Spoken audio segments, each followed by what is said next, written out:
Hey everyone, welcome in today. How are you all doing? How's everyone's weekend? Any plans for Mother's Day? If you're in, I think it's Mother's Day just in NA, right? I'm not sure how I know there's also one in March, but it's not like, not in Canada. So hopefully the weather stays nice and I don't know. I don't know what people do on Mother's Day. I guess they just have like dinner or something. I have no, yeah, dinner, yeah. Going to your mom's too. Nice. You're gonna go out for dinner later. What are you guys eating today? My brother is cooking today. I'm like picking up stuff, getting the flowers, etc. Um, my brother said, I don't know if it was my mom's request or his choice, but apparently there is shepherd's pie, which is very random. Honestly, we don't normally eat food like that. So I was like, that's a very random request, but sure, a shepherd's pie is good. Especially if the crust is like homemade, that's pretty good. Yeah, I guess people just go out for dinner and stuff. And welcome in Silver. Hope you're doing well today. Yeah, I hope you guys all got your moms a nice gift. What do people even? I feel like I just like I don't know. I feel like I just asked my mom what I like in the past. I feel like I've given her stuff like jewelry, like stuff like that. But at this point, I think she already has like enough jewelry. Because like after years of just giving that to her as a like when I was a bit younger, it's like she probably has enough. There's only so much you can do. Like flowers, you can give that every year, because like it's not gonna last. It's not gonna last that long. But like I guess stuff that you just keep around, it's like at a certain point you just have enough. I don't know. I feel like I much prefer giving gifts than receiving gifts because like whenever people ask what I want, I'm like I don't know what I want. Like because like when I feel like once you're an adult, like everything, like I say this often, but like the everything I want, or sorry, everything I want is I can just buy it, right? But if I can't buy it myself, that means it's too expensive to ask for it as a gift, right? Like so it's like almost like a weird so it's like a weird thing when people ask like what you want. I feel like I have to just like hold off on buying stuff that I was gonna buy for myself anyway, so other people can buy it for me. And I'm like, oh, okay. Well, I guess that works. You guys want an Apple Watch? Oh, that's a fancy gift. You're a good child. um, my mom doesn't have an Apple Watch, but I don't think she's requested one. We have done like AirPods. She likes her AirPods. Um, MacBook. She likes her MacBook, of course. Um, but I don't know. My mom's birthday is in March, so it wasn't that long ago. So she probably. I don't think she needs anything. um, if you're such a giver, give me your PC, please. No, I need it. I'm using it right now. If I give you my PC, there'll be no more streams. Is it okay? That's the trade-off. But yeah, it's I have been noticing my PC has been lagging. Like I was playing Baldur's Gate on Friday and my PC was really lagging. I know like I feel like that's not normal. I'll see what happens when like if I play like a Night Rain, like if my PC is just like exploding, then I guess like maybe it is time for a new PC. Who knows? No more streams, no more yaps double win. You get a PC and you don't have to listen to me. Such an easy decision. But yeah, we'll see. We'll see. I don't know. I'm still on the fence. Like I don't mind getting a new PC, but if this one is working, then it's working. But sometimes it's just struggling, and I don't know why. It's like four. It's 4 years old now, like 4.5 years old. About just upgrade it, but I don't want to upgrade if it's a waste. But it depends what I'm gonna play on it. Like because I don't play a lot of really intensive games. Well, I thought like Baldur's Gate is not that intensive. I think it's just poorly optimized, honestly. No offense to Baldur's Gate, I think it's a little bit poorly optimized, especially after they just released like a big update. And I think I think it's been struggling more after that. So hopefully they patch it and then the performance gets better, but we'll see. I'm a bit concerned about Elden Ring Night Rain because the Elden Ring DLC was less optimized than the base. Like the base game runs really well. The DLC not as much. They have improved it, but especially when it came out, it wasn't that good at running, especially some areas. But especially with like 3-person multiplayer, I don't know how that will work. How well that will work. Are there any good K-pop songs recently? I don't know. I'm not the right person to ask. I'm sure chat knows. I'm sure there's some good ones. Apatu, but that was like, is that recent? I feel like in K-pop terms, recent is like this month. Cause I feel like there's so much K-pop, you know? And welcome in Kaiju. Hope you're doing well today. But yeah, it's I don't know. What has released? Rose had a new song, but I haven't listened to it too much. It's not really, I don't know if it's like really, really K-pop. Like it's like it's for like the Formula One movie. I don't know what it is. This year's songs. I think Apatu was this year. No, it wasn't. It was like November. That's not that recent. The past 3 months. Okay, well, I'll let chat answer that. There's I have no idea. Red Velvet, Irene, and Sogi come back next month. Just the two of them, like Monster, like when they did Monster. Or no, was it Monster? It was, right? Rose's new song is good. It sounds like Taylor Swift clone. Honestly, her whole album was very Taylor Swift. Like, we spoke about her album when it came out in like December, but her album was very, her album would seem very Taylor Swift like. But yeah, welcome in Cafe. I wasn't a big fan of her album. I think we spoke like I think I mentioned this when it came out, but like I wasn't a huge fan of her album. I didn't think it was like bad, but I didn't really think anything about it was that interesting. Like I feel like it was just okay. Like it's like like it doesn't hurt my ears to listen to, but nothing really stands out to me, and nothing is very memorable to me. Like if I go back, like if I listen to the album once, like except for Apatu, like nothing is really like wow, this one is good, you know. Rebel did a concert in North Korea. They did. Like years ago. Yeah, they performed in North Korea. You only know them because of that. That's pretty memorable for sure. It was serviceable. Exactly. And it sounded very Taylor Swift like, but we were talking about like the lyrics aren't that good. Cause like her album was quite impersonal, I guess. So who knows? But Apatu is still like so good. It's still my favorite by a long shot. But there was nothing else like Apatu on the album. Like it was just that song, you know? I thought there would be more Apatu like songs, but guess not. But yeah, there's also I don't know. I haven't been keeping up with K-pop too much. I'm sure there'll be something. I'm waiting for I was like 17. But I don't think they come back recently. How many hours do you listen to songs daily? Probably depends on the day. I think some days I do listen to music a fair bit, but if I'm at home, I usually listen to YouTube videos. And if I'm like driving, I'll listen to music.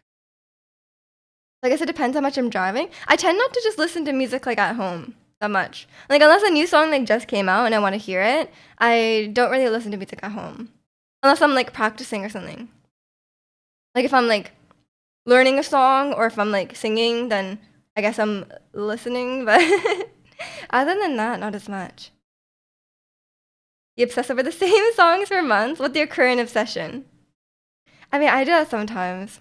If a song really strikes me, you know, then I'll do it. You only listen at home? Really? I feel like I listen mostly in the car. Cause like, I don't know, I used to listen to music a lot more when I had like a commute. But now that I don't have a commute, I don't listen to music as much. Supernatural by Ariana Grande, true. Oh my gosh, I've been, yeah, that's true. I've been enjoying Ariana Grande's new like deluxe version of her album. Supernatural is so good. That's one of my favorites. And Bring Me to Life by Evanescence. Oh, okay. That the one that's on Just Dance? I think it is, right? Could be. But I don't like that one because it hurts my knees. That one is tough. And then like you have to put your weight on your hand on the ground, and then, but then like you're holding the controller. So I'm like, I literally cannot do that. I will break the controller. Dancing to Evanescence. I have on Just Dance. We've done some. I've danced to that song a few times. I don't like how it's why do they make you put your weight on the hand that's holding the controller? You listen to stuff when walking the Luke, man? No, I'm normally walking Luca with my mom, so we're usually just yapping, you know? But if I'm walking him alone, maybe I'll listen to music sometimes, but I like kind of like to be like aware of my surroundings, you know? Cuz like um my mom currently like lives in the suburbs, right? And we walk Luca like in the neighborhood, and people are always talking to me. Like it's like one of those neighborhoods where you walk past someone and someone's like they're like, "Hey, how are you?" Like, so yeah, I can't really like be like fully zoned out with my headphones in because people are trying to talk to me. Yapping off stream, no surprise. Honestly, off stream, my mom probably yaps more than me. Do you listen to any Vietnamese songs? No, I don't. I used to walk your dog in silence like a maniac. I don't know how I did it for you. Honestly, these days, like, even if I'm just walking to the store and it's like, or if I'm just like walking somewhere, like a really, really short walk, I'm like, oh, I need my headphones. I need to play a YouTube video. I need to play music. You know, like I feel like every second of the day, like I just put something on. Um, that's probably not good. You know, like it's probably good sometimes to be like not listening to something. You know, but I try and like in the morning, like sometimes I stretch in the morning, and then in that time I'll just like won't listen to anything, and it is like relaxing for sure. But these days I'm like, oh, I need to like find a YouTube video so I can brush my teeth. Like I'm like, hold on, I want to brush my teeth, but I need to spend like 5 minutes finding a video to listen to while I brush my teeth. So it's gone bad. It's gotten bad. Um, you don't use mobile when you're outside. You're lazy for that. I mean, yeah, I don't.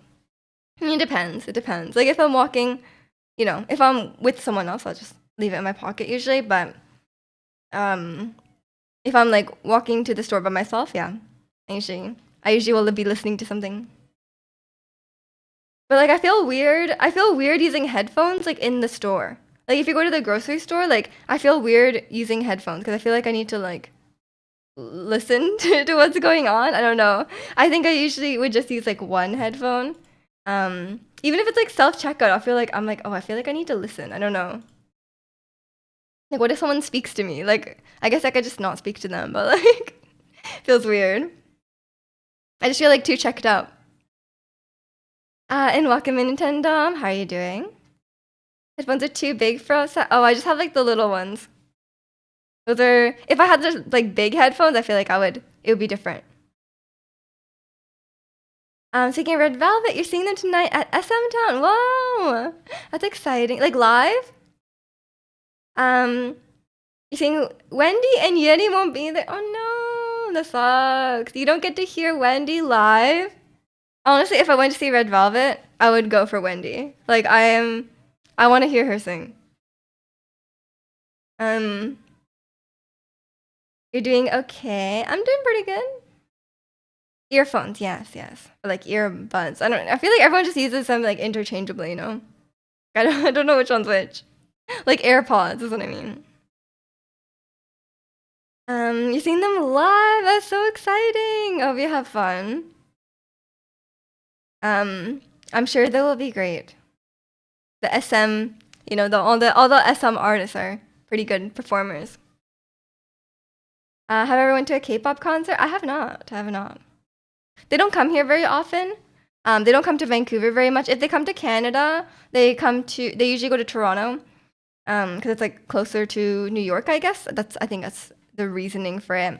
But I don't know what group I would want to see live. I'm not sure.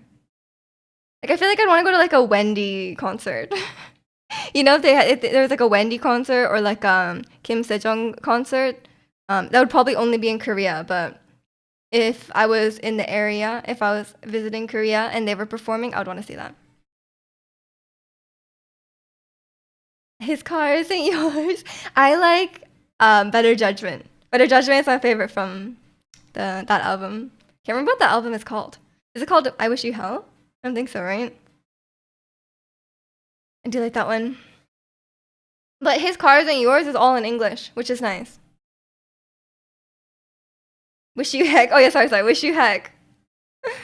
Um, but yeah, it's and I really like her ballads. I know she didn't want to do like only ballads for her whole life, but like I do like a good ballad, you know, and it really shows off her vocals, which is cool. Because she recently did the performance with the orchestra. She sang When the Rain Stops, and it was so good. So good. She really is like head and shoulders. She's like too good for K-pop. Like her vocal ability is crazy. But yeah, so if I was going to see a K-pop concert, I would think I would like to see her. If not, then maybe Blackpink. I am a pretty big Blackpink fan. I think it'd be fun. Or Twice, I hear, has a really good production for their concerts, so that could be kind of fun. But I don't know. I don't know who would be better to see live. You know, I feel like Twice has more production and stuff because like people were kind of blaming Blackpink for their tour and like they didn't have much going on stage. You know, but I don't know. It depends how Twice are singing live. But Red Velvet would be good too. Speaking of Red Velvet, who just came on, because they're all pretty good performers. But I think they did come to Vancouver once, but it was like a while ago, and I wasn't really like a big K-pop fan back then, so I didn't go. But Una boy, exactly. I want to hear them sing Psycho, you know? Yeah, I don't know. I feel like these days I would be pretty picky about what concert I go to because they're so expensive. Like if Red Velvet came here and their concert was like $300, I'd be like, I don't really need to go. You know, I'd be like, oh, I don't really need to go. It's fine. But I don't know. Hi and bye. Okay. Hi, bye, Ratsi. And welcome in, Spy Hunter. How are you? You go for 300. We all know that, Ratsi. We all know that. Don't need to clarify. 300 beans will be nothing if you were Ratsi. Exactly. We can't all be as K-pop rich as Ratsi. No, I think. Well, I mean, I've seen. I think at this point, I would like to see Ariana's Eternal Sunshine tour. I'm such an Ariana Grande fan. I've been to the Dangerous Woman tour, and I've been to Sweetener as well. Or it's like Sweetener / Thank You Next. Like, she just did both. Because they came out like a few months after another. You're enjoying time with your cat. You are enjoying it? What's good about a cat? Arianator. Yeah, Arianator. No, I just I like her music a lot, and she's a very good singer.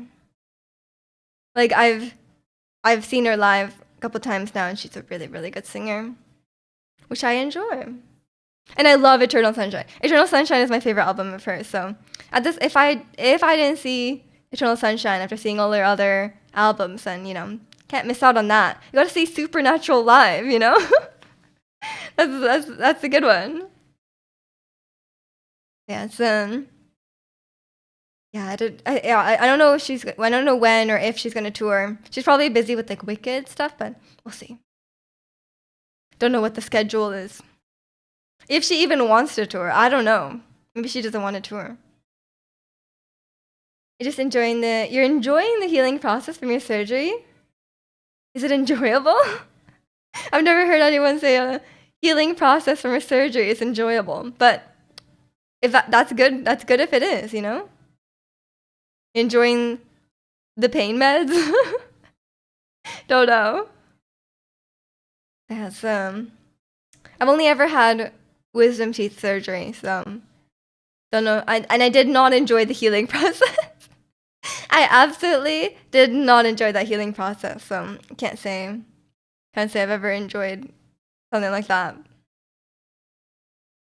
It was just like the first few days, it was like fine, but I still remember very vividly the first time they give you like a syringe and you have to flush out like the hole where the wisdom teeth was, right? The first time I flushed it out, it was so disgusting. I was like all the stuff that was inside that random surgery hole in your mouth, like just flooded out, and it was like the most disgusting thing I've ever tasted in my life. So fair warning for that. I think it's only if you have the bottom ones out. The bottom ones apparently are so much worse than the top ones. I had all four out, but the bottom, I didn't even notice the top ones. The bottom ones are just bad. You requested no pain meds due to past issues. Damn. You're gonna need to get your wisdom teeth out soon. Oh, I'm sure you'll be fine. It's as long as you stay on top of the medications they give you, it's like totally fine. Because I got mine out on like a Friday, and then I had to go back to school on Monday. And on Monday, I was like, I wanted to get off the opioids because I don't really want these anymore. And I was like, oh, it's probably fine because like it doesn't hurt, right? But little did I know, like, I mean, obviously this is like common sense, but it wasn't hurting because I was taking like strong pain medications, right? Like I was taking opiates, and then I switched to taking Tylenol and Advil together, and it was not enough. It was not enough pain medication. That day at school, I was like suffering. I was like, oh my god, this hurts so bad. Like it was just like such a deep pain, like down to the bone. I was like, should have stayed on that. Should have stayed on the stronger medication. But it's too late, you know? But after that day, I was fine. It's not a long healing process, luckily. What game will you play today? We're not playing any games today. We're just chatting. On the weekends we just chat, and then on Wednesdays I play a game, usually Genshin. This week will be Genshin as well because I want to do some stuff. I got a new character on Genshin, so I'm back in the game. Literally. Yeah, well, I was thinking about other games to play on Wednesdays, but we could always bring back VR games. I think VR games are fun. Beat Saber is a fun time. It is just a bit annoying to stream because you have to like, you know, you have to be like in the headset, and you have to be like, you know, it's just more effort. I have to stand up, you know. You should play horror. We have played some horror around Halloween time sometimes, but I haven't in a while. When I first started streaming, I played Alien Isolation, and I still love. Okay, they're making a remake. Oh, sorry, another remake. They're making a sequel. If they do make a sequel of Alien, we have to play it on stream because I feel like that was like my OG. You know, like I think it was in my first year streaming. I played Alien Isolation. It was my very first horror game, and I love Alien Isolation. It's so sad that it never got a sequel originally. Because when the game first came out, it didn't sell very well. But then now it's like a cult classic, basically. The doc said the healing from the surgery is doing good. That's great to hear. There's one short game now, just a horror game. There's so many horror games these days. Which one is it? I don't play a lot of them. Cause I find that a lot of them are kind of. A lot of horror games, especially like full-length horror games, they're quite dark. We try to keep our stream family-friendly, you know? It's called Boba Tea Shop. You can play it in one single stream. Is it one of those? Yeah, there's so many horror games like that these days. Like there's like the really Like they're just like really short little horror experiences. I think it's fun. Um, but maybe around Halloween. We gotta save the horror for Halloween. Maybe on Halloween I'll finally play. You know, the game I'm so scared to play is Half-Life Alyx. It's not even a horror game, but everything in VR is just so scary. Like it's not even horror. Like it's like if I was playing it not in VR, I would have no problem. I'll just walk through. But then when I'm in VR, I'm just like, what is that? Like what's there? Like I cannot. I'm like it's so hard to just like go forward, you know? So that's making me think like if I was in a real horror situation, I don't think I would do very well, you know? Like if I was in a horror movie, if I was in a haunted house and have to walk around or whatever, like I don't think I could do it because I can't even do it in VR. But it freaks me out. But it is fun. It is a good game, but it's just VR VR is just I don't know how to describe it because I don't get that scared easily in non-VR horror games, but as soon as I'm in a VR world, as soon as I'm in a VR world, like even if it's not a scary game, it's just like you're like it's just so much. I just get nervous. I should play the VR horror game with like my heart rate monitor. What are you scared of the most? A ghost or serial killer? I mean, probably a serial killer, yeah. I don't believe in ghosts. Both will be scary, but I feel like serial killer and that's a real fear, you know? Getting murdered by a human is probably much more likely. Yeah, it's maybe we'll bring back the horror spooky October month, you know? I haven't been keeping up, but maybe we could find some stuff. But it's hard to find horror games that are suitable for stream, you know? But I don't mind if it's like a little bit inappropriate as long as it's not like crazy dark. Like some games are just like the biggest horror games are usually like really really dark. So we'll see. And for a while I was playing Five Nights at Freddy's, and that was a fun time. Except for Scaredy Beach, we didn't have a fun time there, but we had fun with the other ones. um, you like to see a ghost? You would? I don't know. I'm a big non-believer. I don't think ghosts are real. And welcome in sandwich. Hope you're doing well today. But yeah, well, I think it would be fun to get more use out of my VR headset because I don't use it very much these days. But yeah, playing maybe some rhythm games could be fun. I don't know. What even other games are coming out this year? Like I only know about Elden Ring, Night Rain, and like the Switch stuff. Is there like other AAA games coming out this year? What's cooking? We're just talking about games. How about you? People are still sleeping in Canada? I don't think it's 9:30, man. It's 9:30. People should be awake. And Canada has 3 time zones. The east coast of Canada is 12:30 right now. So Canada is very wide. It covers all the time zones.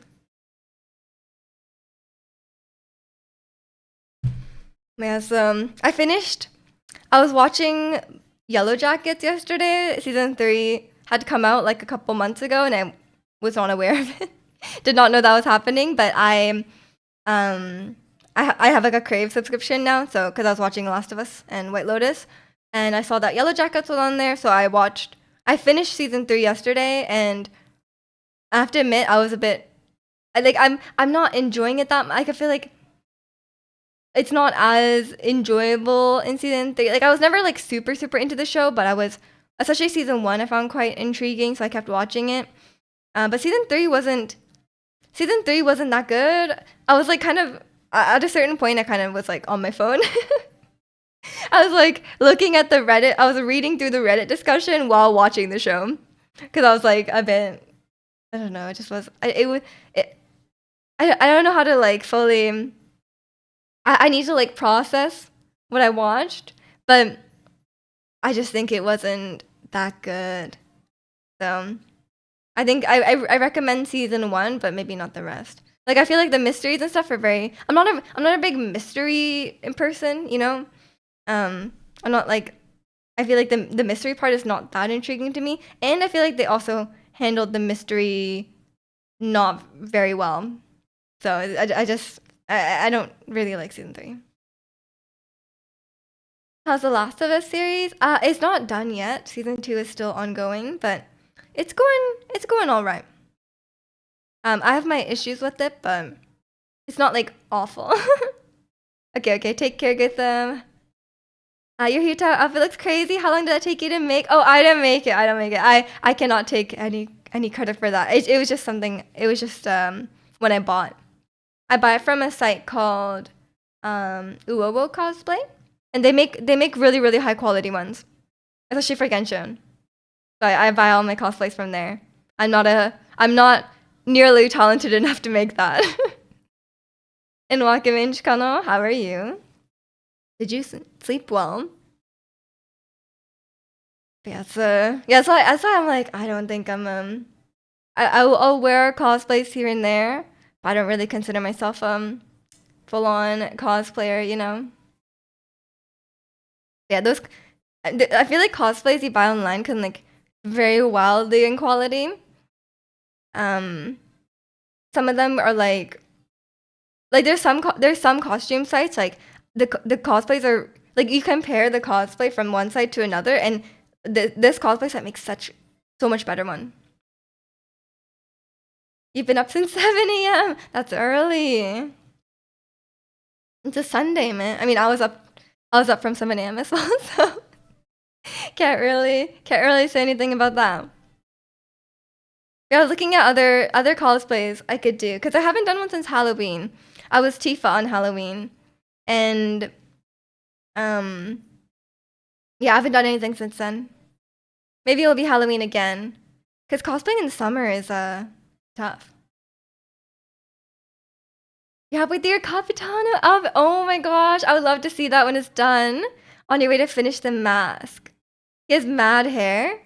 Does his hair stick out from his mask? I thought it was like inside. Oh my god, I can't even remember. I think when Capitano first came out, I saw like the most crazy one on Reddit. There's that guy, can't I can't remember his name, but I saw a really good one. Those cosplayers are so fast. Like literally like the character. I mean, I guess we've seen Capitano's model like beforehand, but like it's like yeah, they're so fast.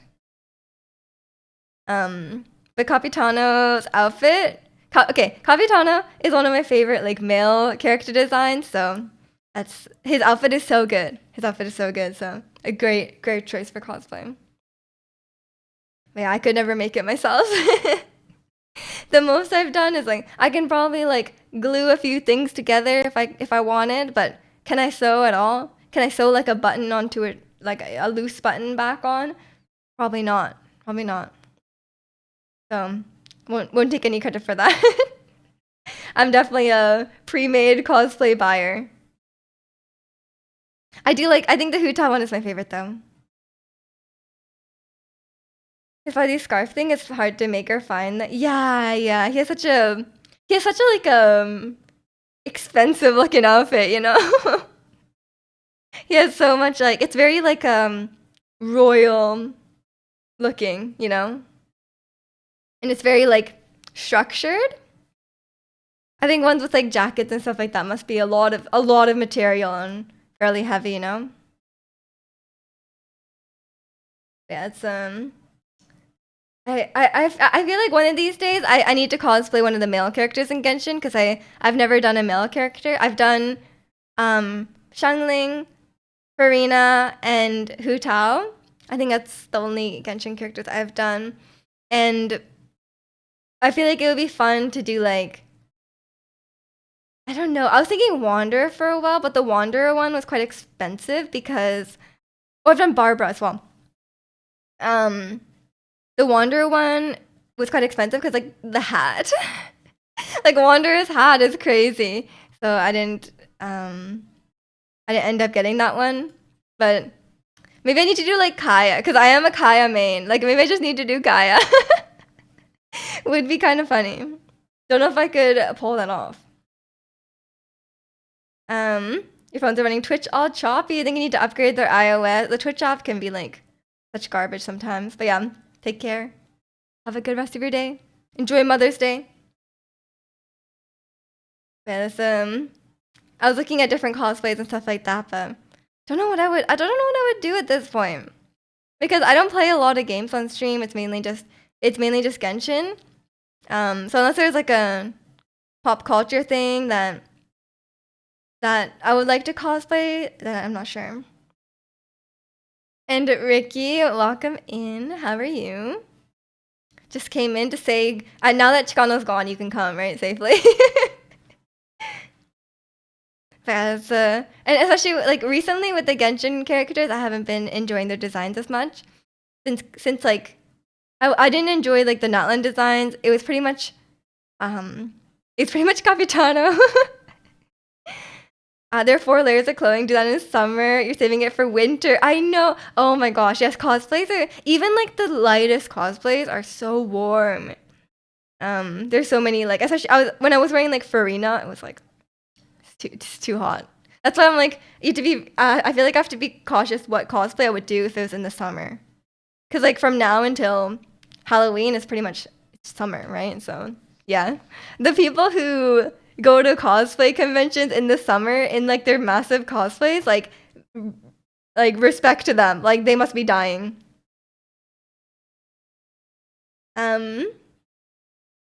You're saving it for -5 degrees. I mean that would work, yeah. By the time I'm done layering, you look like a burrito. Nice. I mean, Capitano's outfit would be like really, really warm, especially with the mask and everything, like, and the fur, like, you would be dying in the summer. You're waiting for him to go away, of course. Understandable decision. I mean, you can cosplay some of the female characters in Genshin. These days, they don't wear much. It wouldn't be too warm, you know? Like, a nice Mualani outfit, like, basically a swimsuit. Can I do a Miku cosplay? You're a straight guy. Like Hatsune Miku? You can absolutely do a Miku cosplay. Why not? The one thing I would think, okay, as someone who's worn a fair amount of cosplays, the wig must be so heavy. Every time I see a wig with long hair, I'm like, no, that's so heavy. I cannot deal with wigs. Imagine being in comfortable weather. Oh no, protagonist. Just wear a Mulan cosplay. Just put on your bikini. You'll be fine.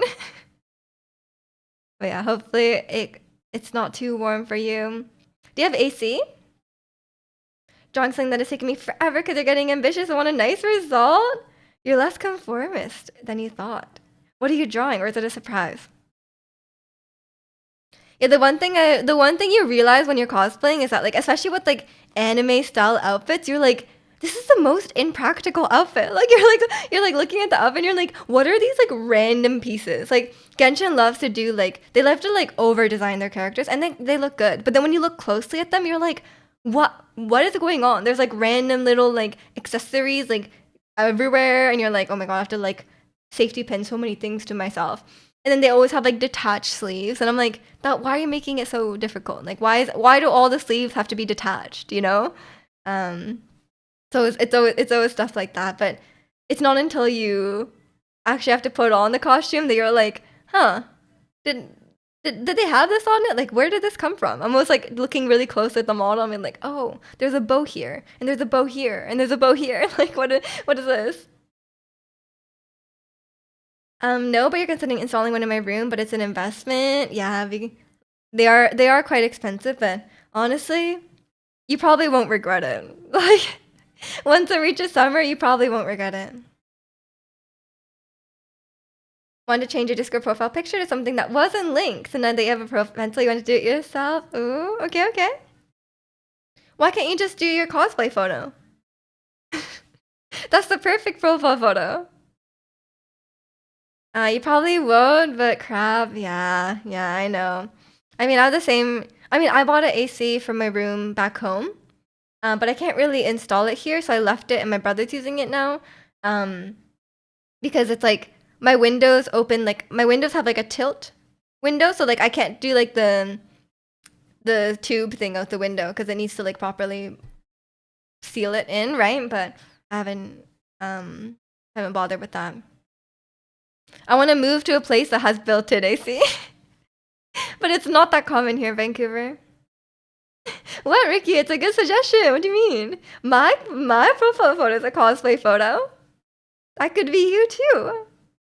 Just saying, it works out. A lot of people come to stream and they're like, "Wow, you dressed up as Zelda? That's cool." You know, like a lot of it sticks to my Zelda roots. You know, like when it stays as my profile photo. Maybe there'll be another Nintendo character I can cosplay. I don't know. I will I will never cosplay an anime character though. That's crossing the line. Would you ever change your profile picture anytime soon? I was thinking about it, but everyone's like, "Oh, the Zelda's a classic." You know, it is a classic to be fair. And then also, it's kind of nice because like I don't really play Breath of the Wild anymore, but it is like my game. You know, like it's like what I started a stream with. You know, so it's nice to have like a tie-in back to that. You know, and then like I think it's nice when people come in and they're like, "Oh, I'm a Zelda fan too." Yeah. Love it too, but I feel like you move past your roots. Yeah, but it's like a way to remember it, you know? But at the same time, I think like you can't recognize me from that photo. Like, I mean, you can, like, if you know it's me, but like obviously I look very different than that. Like, it's not like you'll see that and you'll be like, "Oh, that's you." But I think it's okay. On like my other socials that I don't use anymore, I have a different photo, but I don't know. I kind of like it as a way to continue connecting with other Zelda fans, you know?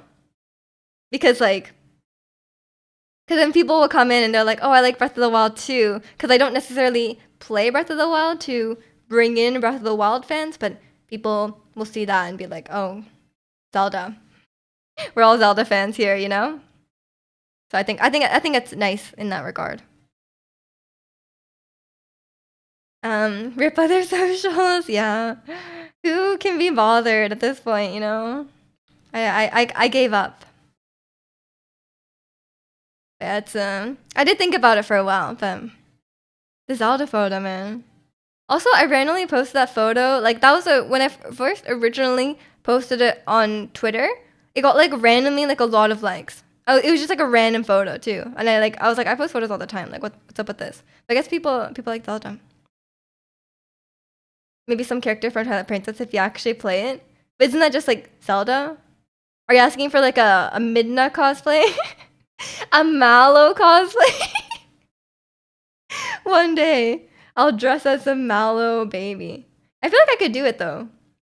I feel like I could do it. Like, you just have to tie your hair like this, right? Like, I feel like I could do that now, you know? And then I have to like shave off my. What does he look like? I'm looking at my Steam Deck. He has like no eyebrows. I just shave off my eyebrows. I literally can't shave off my eyebrows because they're tattooed on. I don't think it's gonna work. We can cover it with makeup. Don't know how to achieve this Mallow look. Your least budget-friendly cosplay was Chainsaw Man. You went all out on foam, paint, blood, and tears. Your broke got committed? Oh no. I don't know the other characters, but you I'm glad the cosplay worked out for you, even if you were psychologically marked. Whatever that means. But yeah, I'm glad you found some fellow Chainsaw Man friends. I haven't watched it, so I don't know the characters. But yeah, cosplaying is not a cheap hobby, is what I know, because like getting all the materials yourself and like obviously all the time you put into it, but not just time, but like there's so many the stuff you have to buy for the cosplay it's so expensive. Cause like I always thought like when I buy like pre-made cosplays, right? And I was like, oh, they're kind of expensive. But then you think about like how much goes into it and like how much it's like, and then you're like, okay, maybe it's actually pretty cheap, you know? Like it wouldn't be like some cosplays are probably like hundreds and hundreds of dollars, or like even like in the thousands, you know? So I'm like, you know what, I'm actually getting a pretty good deal buying fairly good cosplay for like what, 100 to like it's probably like $200. Like it's actually fine. After seeing what other things can cost, but it probably depends on the cosplay. Yeah, I don't go to conventions or anything because I'm scared. I would rather die than go to a convention in cosplay. Unless someone was there keeping everyone away from me. I did not want to be swarmed.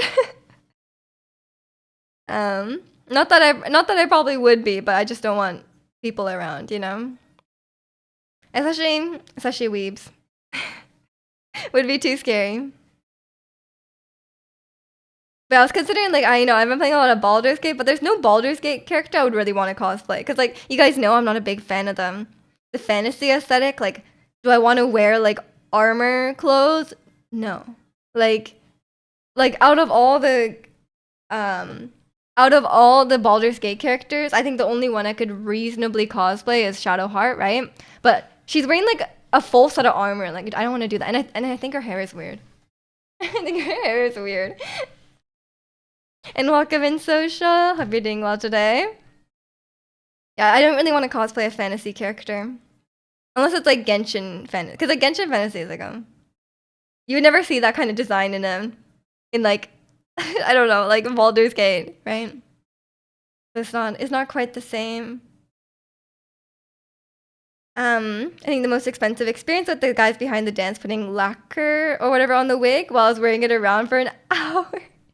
In 38 degrees. Oh my gosh. Wigs are so annoying. I hate wigs. Like, whenever I have a cosplay and I don't have to wear a wig, I'm so happy. Like, when I dress as Tifa, I'm like, oh, I don't really need a wig for this. It's fine. Cloud-looking hair was not worth it. No, it's not. Having cloud hair is not worth. It is very spiky. How do you call it? I think it's like hairspray. Is that what you mean? Like that stuff to hold it in place, right? It makes it hard. You could probably cosplay Sakamoto from Sakamoto Days. I don't know what that is, but should I look it up? Sakamoto. But yeah, you could cosplay anything you want, Social. I believe in you.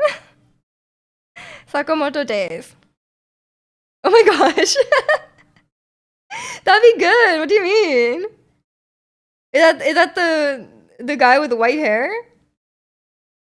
That seems like a fun cosplay. Basically, Makima cosplayers usually hold dog chains as part of the costume. And at the end of the chains where the Chainsaw Man cosplayer comes in, acting like a dog. Oh, okay, so you cosplayed the thing that's like the chainsaw-looking creature. I see.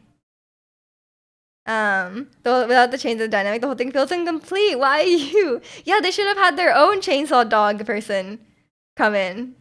Like, why are they cosplaying half of a cosplay and hoping to find another? Maybe that's their plan. I don't know. I guess if you went to the convention, you'd probably find someone in that costume. Hairspray? Yeah. I think that's what you would call it, right? Or is it hair gel?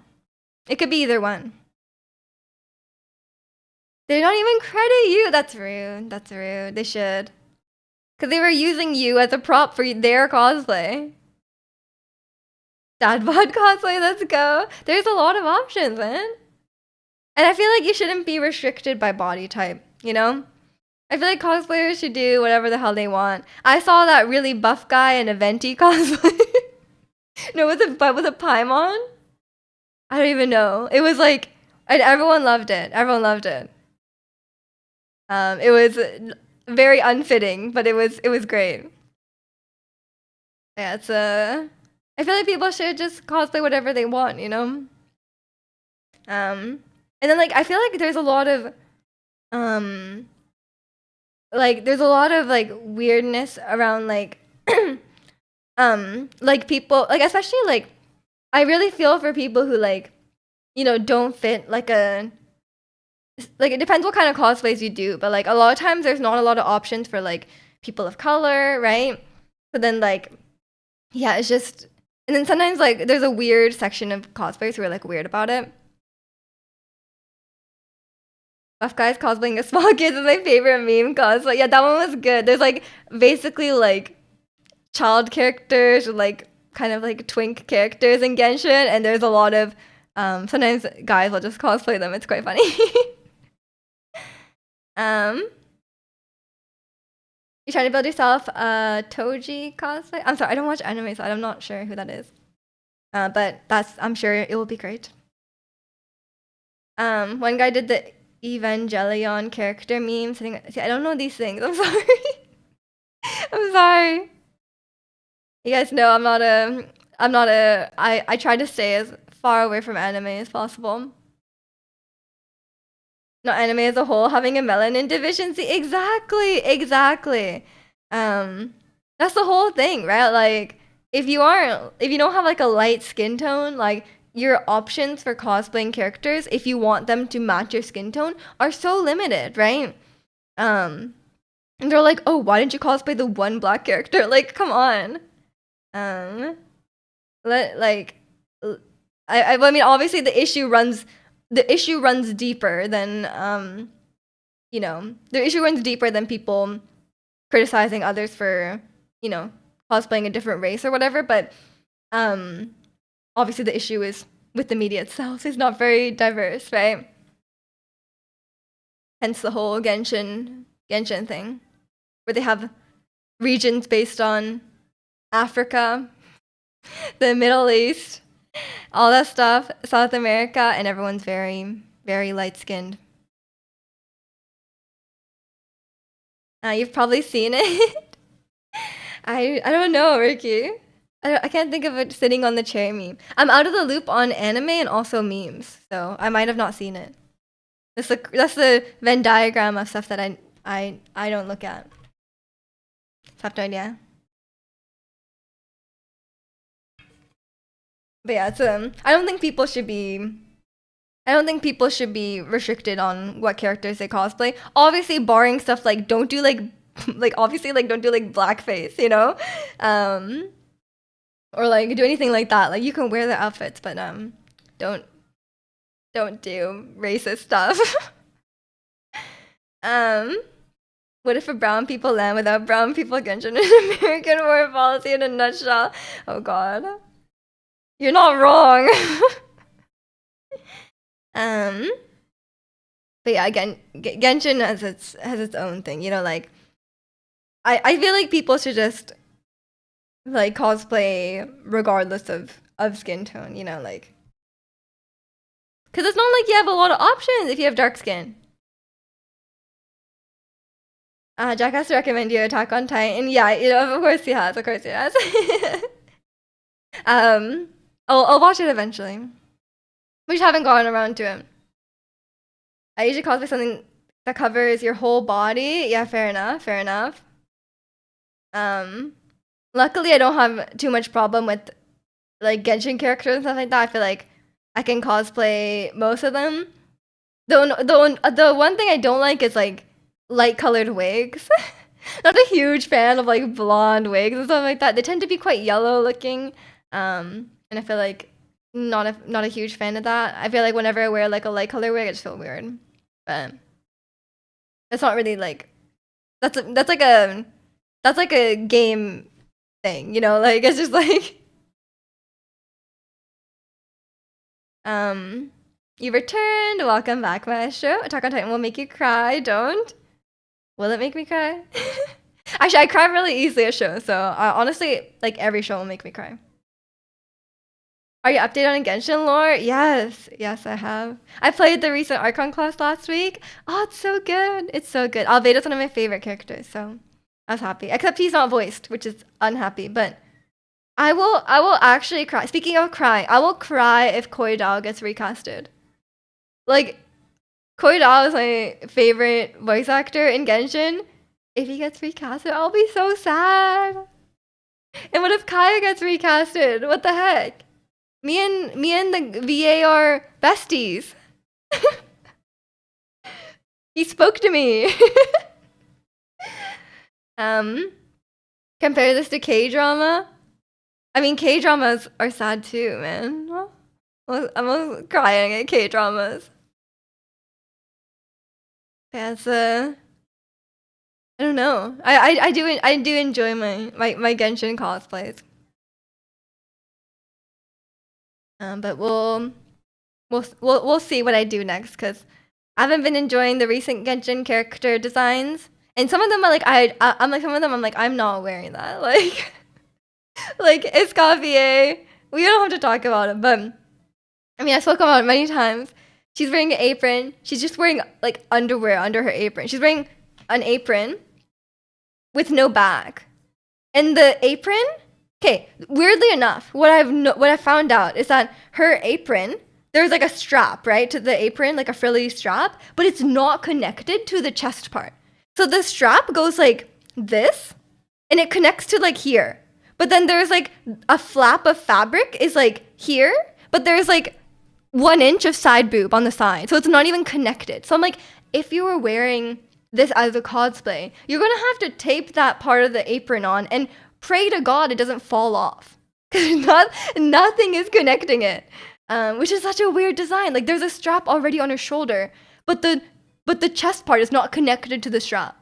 And I'm like, what the hell? If that tape falls off, it's just gonna like completely flap open, you know? And like, there's nothing covering the lower part of her body. Like, she's just wearing basically underwear, and with a little bit of apron on the front, and on the back it's like a ribbon sort of train thingy, and that's the only thing covering her back. I'm like, I feel like I'm not a modest person, but like, that's like no clothes. That's like no clothes. Like, it's not even like shorts. It's like, that's no clothes. I just saw Skirk's gameplay. Apparently Skirk is meant to be really strong now, like a really strong cryo DPS. A bit like needs Escoffier, strong cryo DPS. I'm not a fan of Skirk's design either. I just think the female characters recently are a little bit like bait, no? Or sometimes wearing is a generous term for the outfit. Sometimes it's like just like little pieces of fabric, you know, like what is going on? I just like confidence. I just like their confidence though. Cosplayers are built up. Oh yeah, no. I'm not saying like, I'm saying like brave for them to like have like they must have like some sort of tricks, right? For like, because I've never worn a cosplay like out to a convention. I've only worn it on stream, so like I don't know what tricks they do to like keep everything in place like all day. They must have some black magic there, you know? They must have some really strong tape or little hidden safety pins or straps or something like that to keep it in place. But yeah, honestly, like the people who can wear that to the convention and have full faith that nothing will be revealed, props to them. Props to them. I feel like I couldn't. I wouldn't trust it. I feel like I'm like one small breeze away from, you know, getting arrested for indecency. I want to share spoilers here? Yeah, sure. Let me solo her cosplays are the hardest ones to do. Yeah, that's also scary. I've seen those. I'm like, where? I guess they just like tape stuff there, or like maybe he's wearing like a nude color speedo maybe underneath. Cause like surely you don't just go like, you know, it's not just like out, you know. I feel like they must have some sort of like safety something, or one sneeze, yeah, something like that, right? Like there's already some. I don't think any of my cosplays have been like that. Like I haven't had any cosplay that's like dangerous in that way. Like I've had ones that are like kind of like swimsuit like, but that's fine, like a swimsuit / bodysuit kind of thing. But that's everything is like secure. It's like tight. It has straps. It's all good. But yeah, I don't think I've had any that are like. I don't think I like any of the Genshin characters that are dressed like that as well. Because I feel like it depends how they look. Like I feel like fan service can be done in a really good way. Like I think Raiden looks really good, and she is like like so fan servicey, right? But like I just feel like Escoffier is like really. It's like, I don't think she looks bad. But some of the recent characters, I'm just like it's like I feel like the only purpose of their outfit is to just like show off their body. Then it's like okay, I feel like you could do more with the outfit. Or someone doing a Naruto run next to them for no reason. Did that happen at weeb conventions? I guess so, right? Can a 6'2" buff woman do a Klee cosplay? Oh, absolutely, absolutely. I think people can cosplay whatever they want. I don't think your height, your gender, your build, your skin color, I don't think any of that should stop you. I mean, it's literally just, it's just a cosplay. Like, it's not like you're, you know, like, it's just for fun. Like, sure, if they were making a live action Genshin show, which should Klee be played by a 6'2" buff woman? Probably not.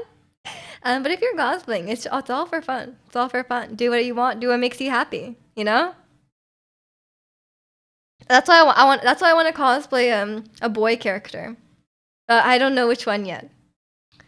The ones on the list: Venti would be good. Kaya would be good. Wanderer. But speaking of the new Archon quest, Durin. Durin. Looks like a cute boy, so maybe. But then if he has like a really ugly outfit with shorts, then I swear. The boys are always wearing those knee-length shorts. Like, please let them wear other stuff. Skirk needs Escoffier, Cryo, Hydro Plier. I mean, surely it's just gonna be like Escoffier, Shenhe, Farina. No. Like, I haven't looked at the leaks too much. I just know she's strong, but yeah. We had a Varka face reveal and Alice in the chair. Was that Varka though? I feel like they were teasing us. They're like, Varka could look like this, or could look like this, but definitely a voice reveal. Varka voice reveal. The yellow hair guy? You think that was him? I don't think so. I think they were saying he could look like this, right? Because they were showing other characters that aren't him. But we saw him on the stained glass. You mean the stained glass? I think it could be him on the stained glass. Or I don't know if he looks exactly like that, but they were being so, they were just messing with us. They were like, oh, does he look old? Oh no, he looks neither young or old. Like what? What kind of question is that? He's medium age. He's I guess they're saying he's not a child and he's not like really old. He's like just like a normal adult.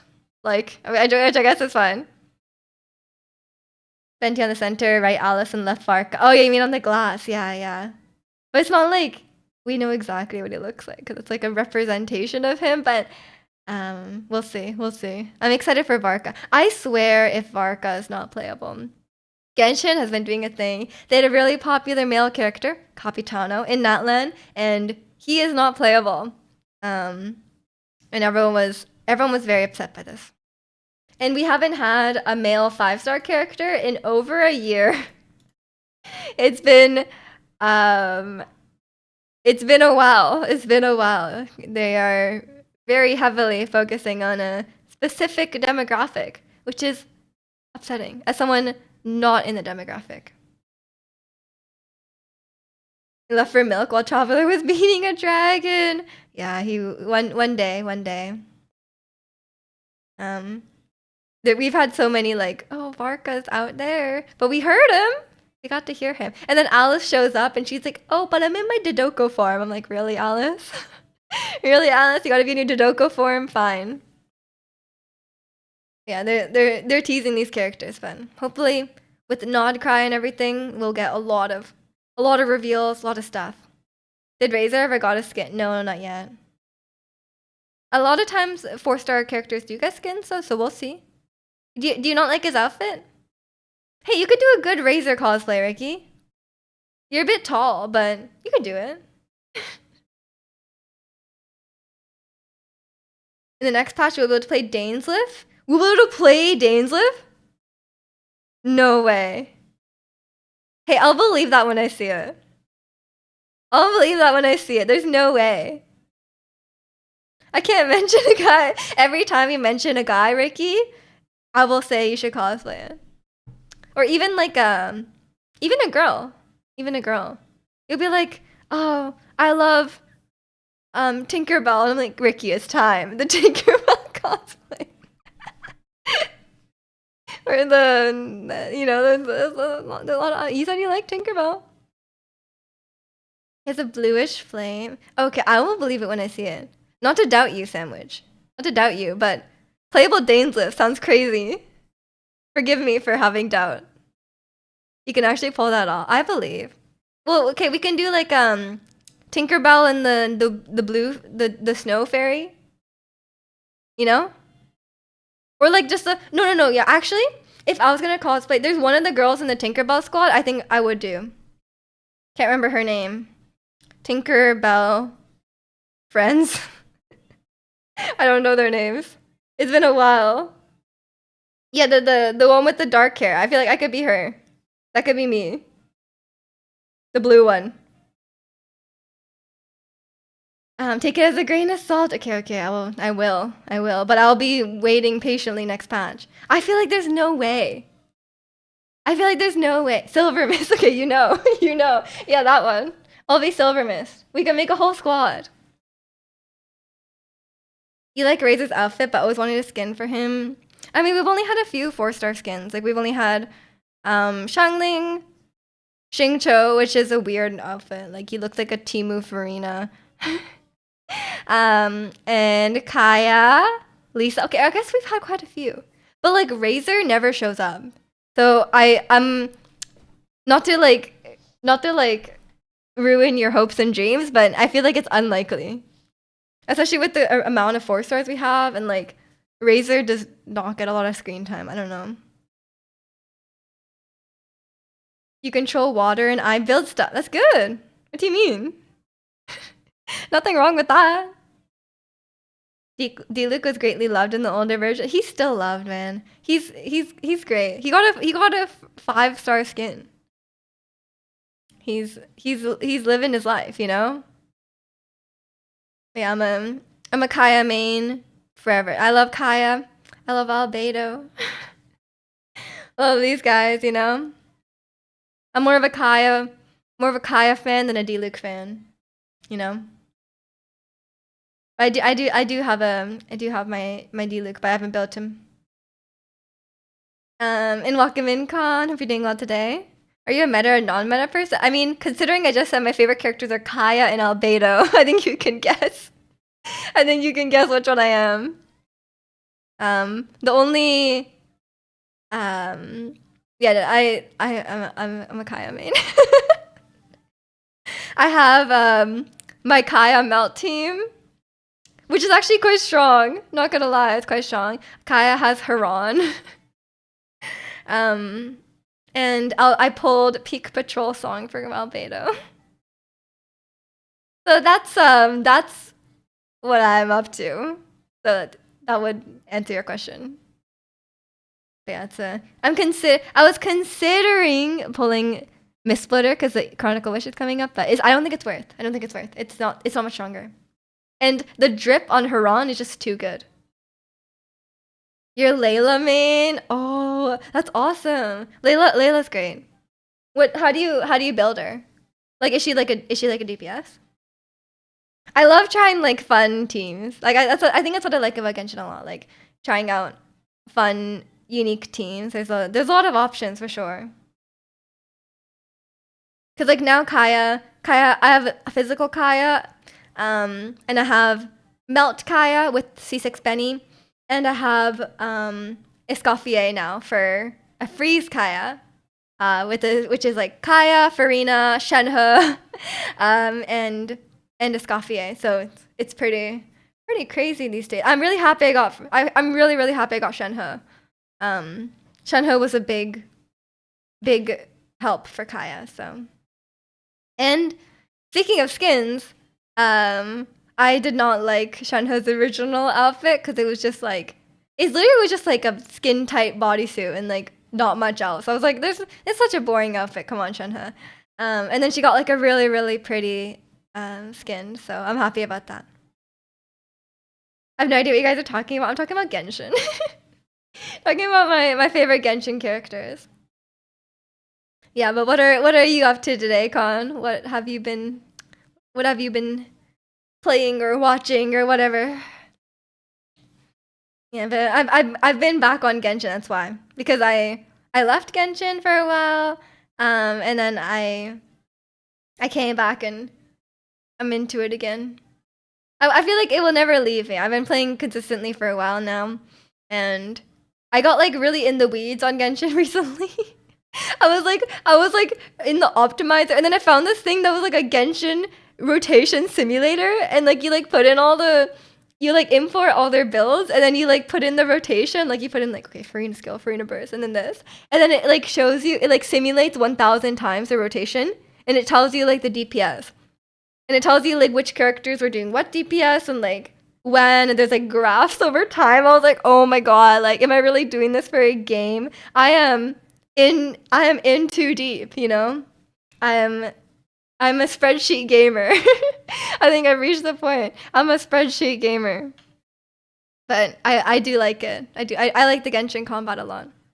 Even though I'm not like a meta player, but I'm very much about making the characters I like as strong as I can. You know? Like I choose the characters based on, you know, waifu over meta, you know? But then once I have the character, I will give them everything possible. Give her Jade Cutter emblem and boom. You have 80, 190 crit rate. Oh my god. Damn. How much damage does she do? You're cool all over the place with games and anime, but you're so ADHD, keep pushing around. I mean, keep it fresh, you know? Nothing wrong with that. I mean, you don't watch anime. Right. And welcome in Zirconi. Yeah, we can't. Anime mentioned? You're Dory main? I mean, that's the biggest chat of them all, no? Like, Dory main.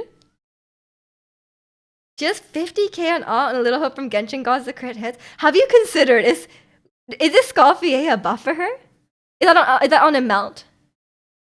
How, like, what is her team? Is it melt? Is it freeze? What does she do? Yeah, you can't mention anime here, guys. We were talking about cosplays earlier. There was a lot of animes mentioned. I knew Chainsaw Man, but everything else after that, I was like, what is that? Freeze? So do you have a Scoffier now? Because that would be a big buff for Layla. If you're doing freeze. Like, I mean, I feel like at this point, it's like, whoever is a cryo character, it's gotta be like, cryo character, Farina, Shenhe, Escoffier, right? Like, that's gotta be the strongest. I wonder how much stronger Razor can be with the new artifacts. There's no physical artifacts, Ricky.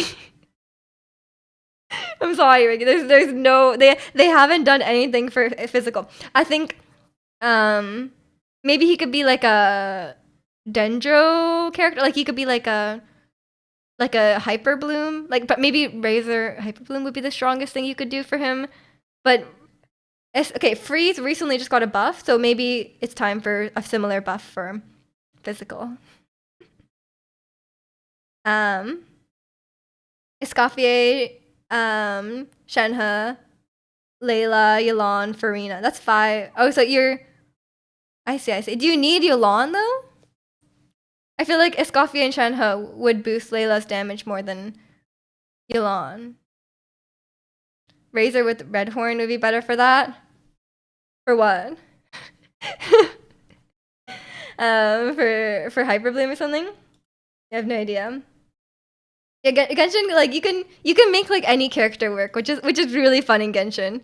Like even like what you consider the weakest character, they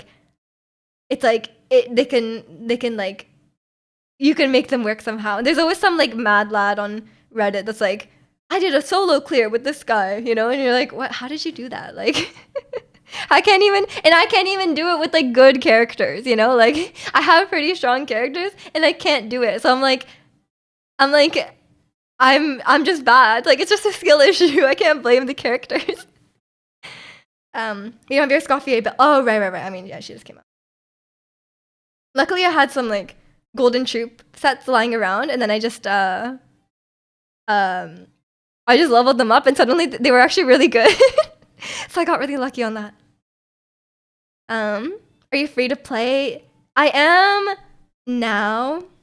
I haven't spent money on Genshin in like 2 years, but when I have spent, I have spent like dolphin amounts in the past, but I don't spend any money on Genshin now because I don't have enough characters I even want to pull. Like I literally like there's not even they don't release enough characters that I like. There's so many like no offense like Gooner bait characters that I do not have enough characters that I even want to pull to run out of gems. Like I have so many gems. And welcome in Dr. B or DRB. Genshin is free to play. It is, but you can spend money and people do. Actually any character is viable. That is true, exactly. Is that not what I said? You can make Razor do more than 1 million damage, but the build is not worth it for general enemies. You can have I saw a video where they did 1 million damage with every character. Some of them, they had to go to the Wanderer, the Scaramouche boss fight to do it, but they did it. Someone did it on Barbara. Someone did it on, there's like this healer character named Barbara. I did a cosplay of her before and they did 1,000. You were cosplaying as a Redditor. Amazing cosplay. Wow. It was so accurate. I almost thought you were a Redditor. Do you want to know what happens in non-credit? Oh, no story spoilers, please. Although I don't think the story spoilers are accurate. I don't think people actually know. Like, I feel like people know about the builds because of the beta service, but I don't even think the story spoilers are accurate. Yeah, I'm just gonna go to the bathroom. I'll be right back. Enjoy the Mallow Mart in the meantime. BRB.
Okay, I'm back.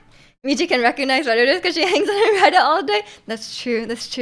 I have a screen time restriction on Reddit on my phone because I don't like going on Reddit for too long. And I went over it yesterday because I was reading a lot of Reddit, like TV discussions.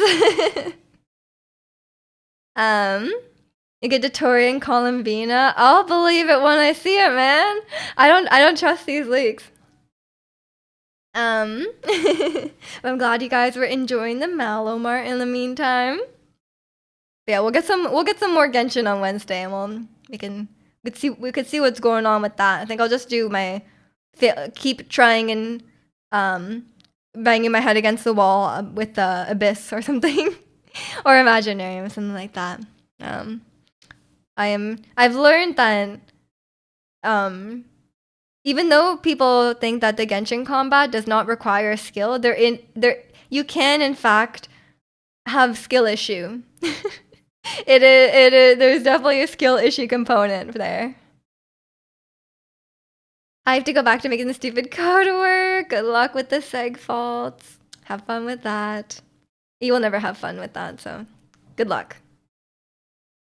Yeah, it's I don't miss that. I don't miss that coding. I guess I code for a living, but at least I get paid for it. Getting paid for it makes it a lot more tolerable. For sure. But yeah, what else? What else have I been?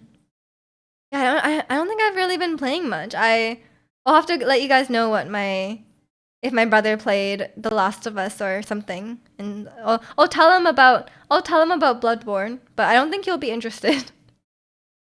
I really want to like watch some Bloodborne though, for sure. You code?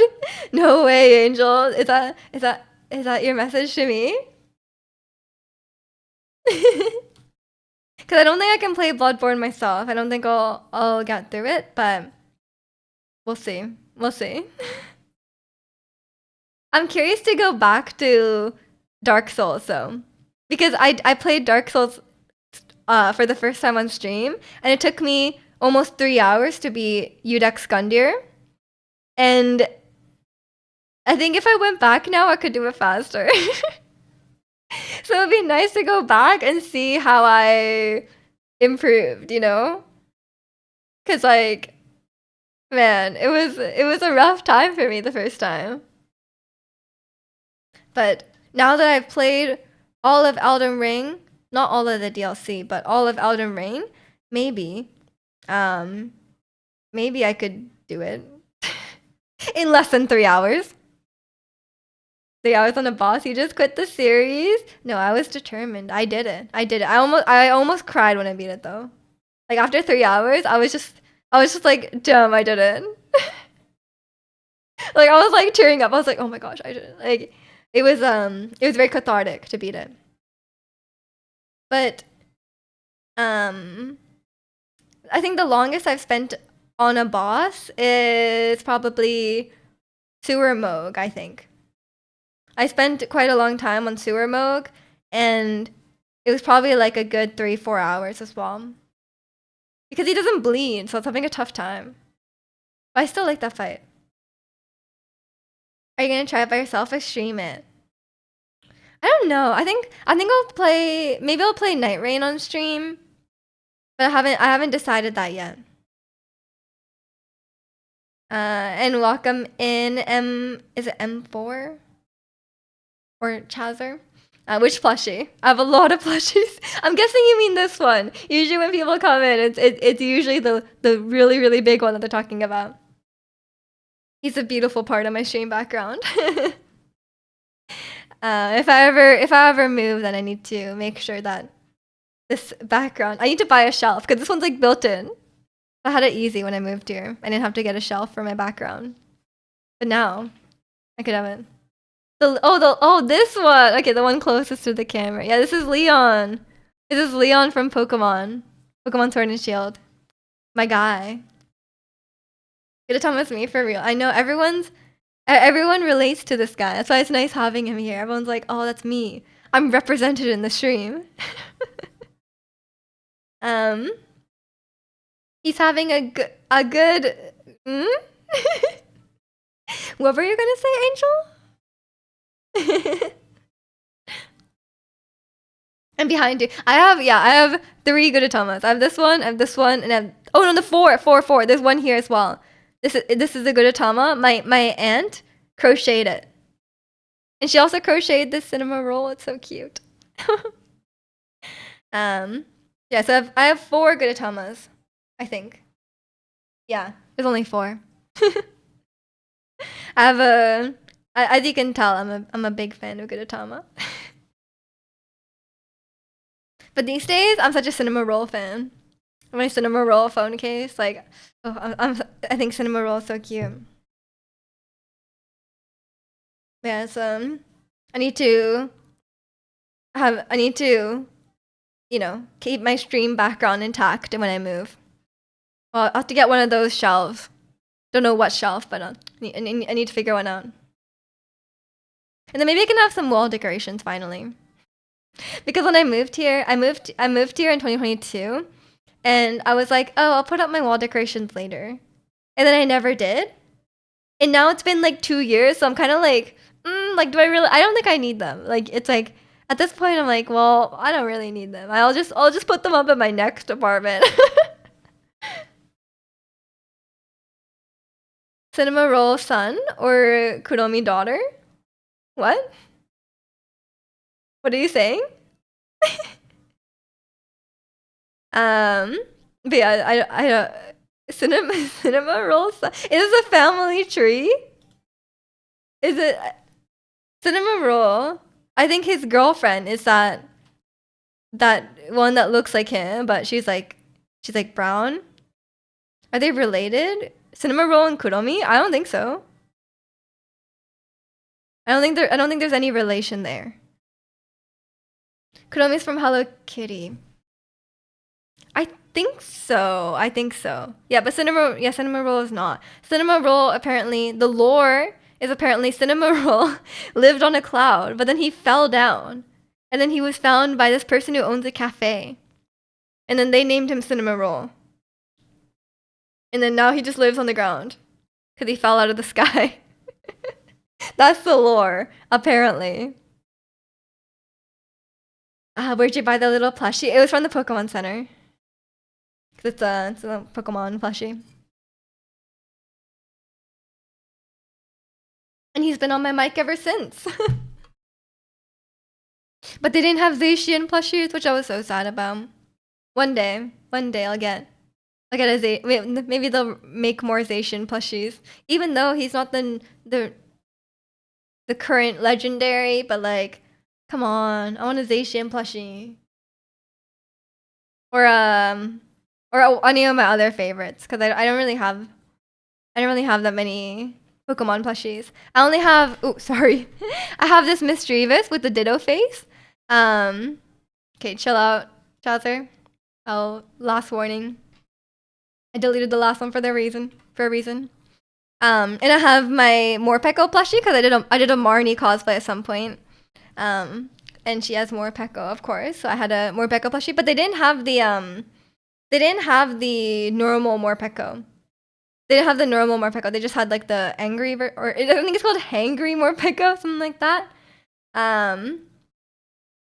And welcome back, Kaiju. Hope you're doing well.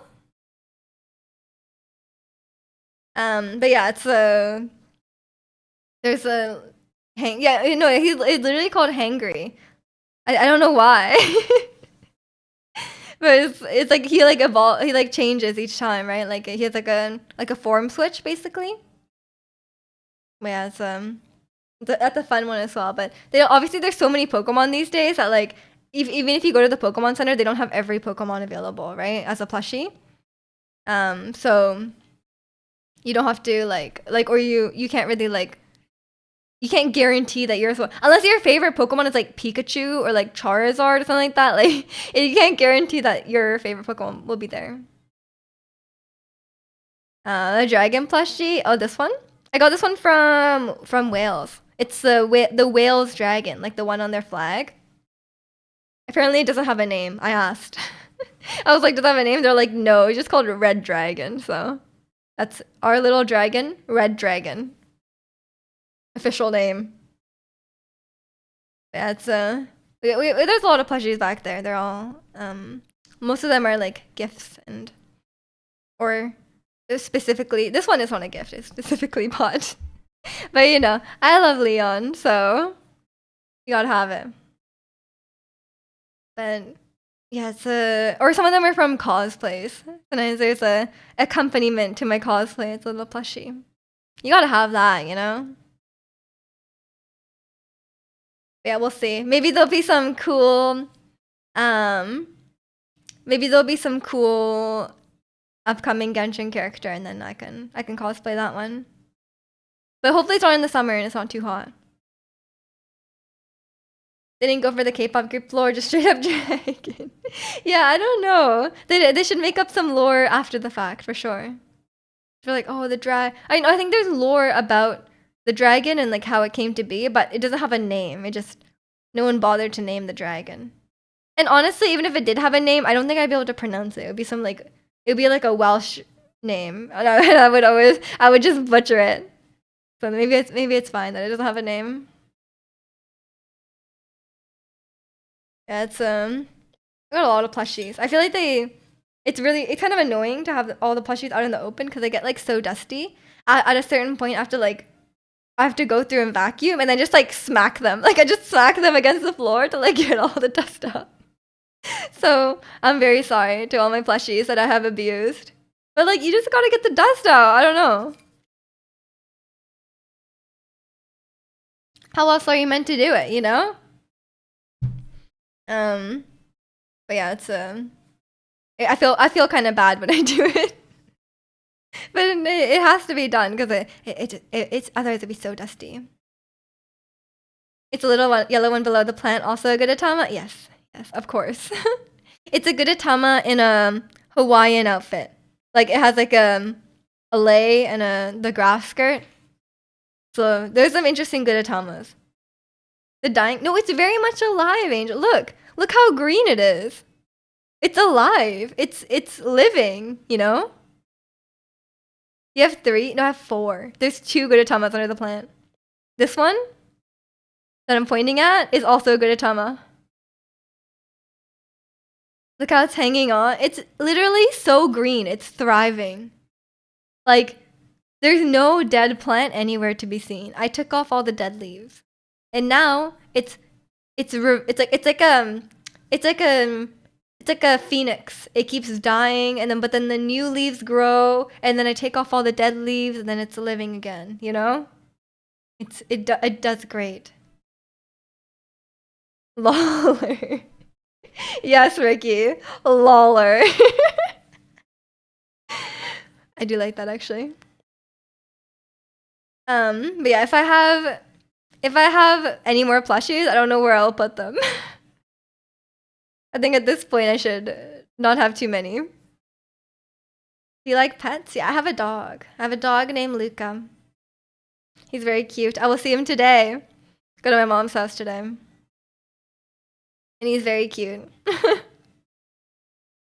Hopefully I can walk him today. It doesn't look like it will rain, so hopefully the weather holds up and I can take him for a little walk. Oh yeah, we're fine. We're chilling. It's like okay, it's supposed to rain like indefinitely, but like today it's fine. We're all good. What breed? He's a Havanese little Cubano dog. Maybe I should teach Luca some Spanish. I'm sure he would. What are some dog commands in Spanish? Like if I told him to sit, what do people say to their dogs in Spanish? Because then he understands a bit of Japanese for sure. If we say it's like dinner time, or if we say like it's you know, if we say something like that, then like he'll know. Sientate? Sientate? Sit? Okay. For dogs, that's what they say? That's a long command for dogs to remember. Spanish dogs must be smart. Or like Hispanic dogs. They must can dogs be Hispanic? I guess so. Welcome in, Led. Yo quiero Taco Bell. Yeah, talk about. I'll teach Luca that.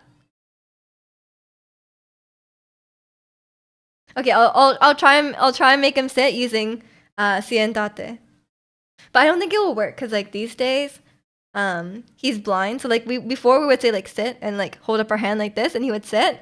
But now he can't see that, so I don't know. Plants here are gigachas, no rain for almost a year, average 37 degrees, and they're everywhere. Maybe I should get a Brazilian plant, and it will survive.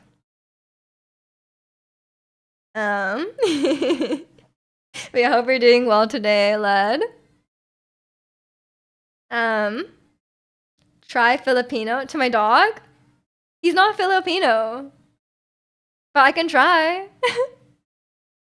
He's gonna be like, when did I move to Latin America? He's gonna be like, whoa, I'm back home. I'm in the motherland. You know, like he'll be excited. He'll be like, oh my gosh, I'm back to my homeland. Do you think he knows about? Do you think he knows that he's Cuban? Do you think his parents taught him that? I'm sensing these words are my roots. Yeah, he's like, oh, what is this? He just inherently knows. Wouldn't that be nice? Wouldn't that be nice if you have any Hispanic heritage, you immediately know the language. I'm sure you guys would appreciate that. You doing well? I'm glad. I'm doing pretty good as well. Thanks for asking. But yeah, it's we'll see. Luca currently is bilingual, so he can add another one. He could become a trilingual dog, you know? We'll see.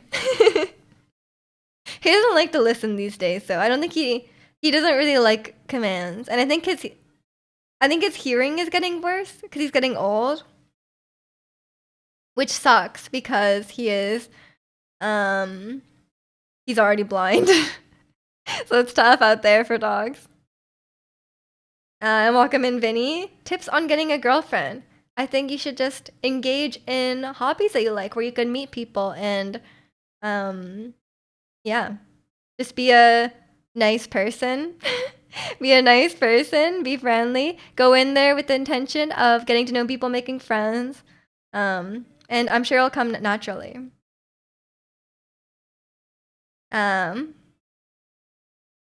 We've been speaking thousands of years. How come language doesn't come by default? I mean, it does, Ricky. What do you mean? Language does come. You pretty much just absorb the language as a baby, no? Step 1, do not watch anime. That's very important, yeah. If you watch anime, it will be an uphill battle for you. I mean, humans stop caring when they get old too. That's true. He's like, I'm not gonna do tricks for you. Like, I'm done. You know, like I'm not rolling over. Like, leave me alone. He's just chilling. He likes sleeping. He likes lying on the couch. He likes eating sweet potatoes. You know, he's happy. I was thinking about this morning, but I wonder if cats have accents. Like, would an American cat communicate with one from Mexico? I don't think the region is relevant. Yeah. I don't know. I don't think they communicate verbally. I think they communicate through body language and maybe some meows, like meow and hissing. I think that's universal, you know? Like I think it's the same way that if I was like yelling at you angrily in a language you didn't understand, you would still know that I was angry. A baby does not know how to talk but knows how to eat. New patch needs needs eating treatment. I mean, language learning treatment. Yeah. But they pick it up pretty quickly. I think that's as close as we're gonna get. And welcome in, Ray. Hope you're doing well today. I know some whales don't understand others if they're from a faraway place. They probably evolved. They probably evolved and their language like diverged, right? Same way with humans, right? Like I think it's the same. But whales are probably different because they communicate verbally. I don't think cats communicate verbally, unless different meows mean different things, you know. But I don't think when they meow, they're like saying a sentence, you know. Like I don't think they're like meow and then they're like, "Hey, have you heard about the new cat food in town or whatever?" Like, I don't think they're saying that. I think they're just like they just communicate general feeling, you know. Whales are pretty intelligent though. They probably have more of a link. Yeah, I think whales probably have a lot more nuance to their communication, you know? Subtitle underneath. Exactly, exactly. They have like cat translators, you know? They talk about the rat stock market. They're like, man, there were so many rats over there. Like, you gotta check that out, you know? Maybe. Talking about that. They're like, oh, I found this cool bird. You know, I caught this bird the other day. Oh my gosh. When I was growing up, our neighbors they have like outdoor cats, right? And the cat would sometimes like leave dead animals at our door, which apparently means they like us, but like I don't really want these dead birds at my door, you know? So that was fun. That was a fun time. But luckily they don't do that anymore. Maybe because we have a dog now and they don't like the dog. And Luca does not like the cat. If he goes out into the patio and the cat has been there, he will be so mad. And welcome in, Jimmy. Hope you're doing well today. We had it got really dark in here all of a sudden. Imagine if high school, that's how we humans confessed. It's a dead bird, no to your luck, and you're like, oh my gosh, like I'm so flattered. Like, like what do they think we're gonna do with it? Like in the cat's mind, like what do they think if they present us with a dead bird? Do they think we're gonna eat it? Like what do they think we're gonna do? Eat it? You think it must be eat it, right? Because like why else would you catch an animal? Maybe like display it? I don't know. Don't know what cats are doing. You shouldn't have. Oh my gosh, is that a crow? Like a dead crow? Wow, thank you. A rat? I hunt, you cook, the cat. True. That must be it. Do they cook though? I feel like they just eat it. I don't think cats cook. Maybe cook is just like removing the feathers, right? They must prepare the food somehow, right? I guess they don't cook it in the sense that they like heat it up, but they must cook it in the sense that like maybe it's like, okay, you remove the head or the organs. I don't know. Don't know how you eat a small bird. I've never considered this.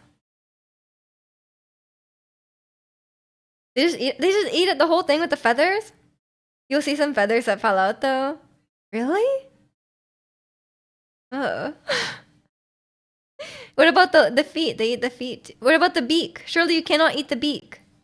It must be so crunchy. Or is that like a snack?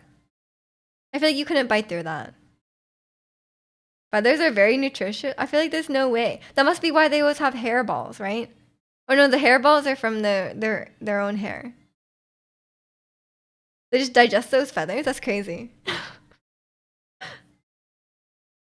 I'm glad Luca could never in his life catch a bird.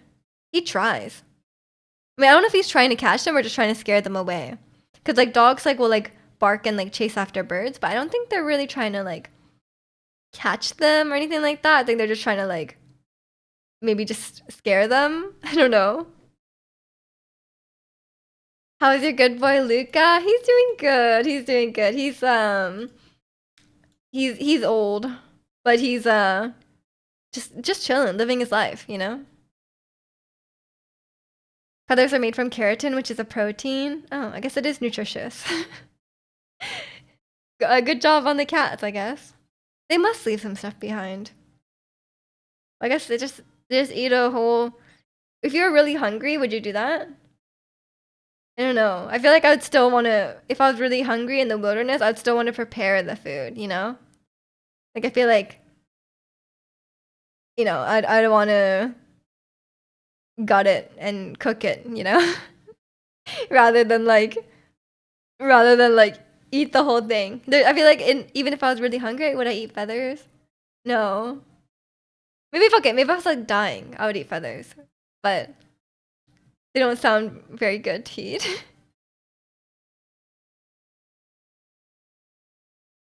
I remember a bird your brother saved when we were little because it couldn't fly. We released him in an open field that a house had, and the moment we left, the owner came out with 6 cats. Did it get away, or did it get killed? That was awful. Oh no. Yeah, we don't want to eat the intestines and everything inside. Exactly.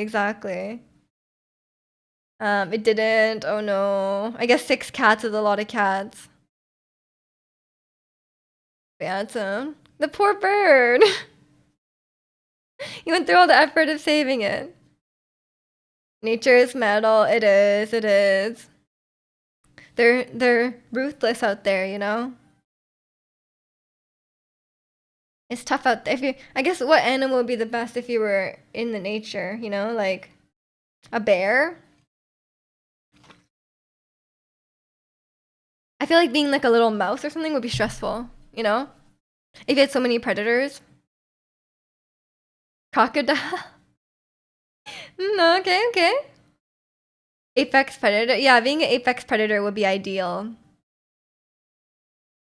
I saw baby barn swallow follow the next less than a second later. Naughty killed it? We left them 5 minutes later. There's just a few feathers. Oh no. Yeah. I mean, I've never seen a cat like eat. I've never seen a cat like eat an animal. I feel like I've only ever seen like the dead one they leave at the door as a present. And lock him in, random guy. What's your most random talent? I don't know. I don't think I have any talents that are very random. What about you? You didn't either? You were petting another cat? Oh no. Yeah, it's that'd be pretty brutal.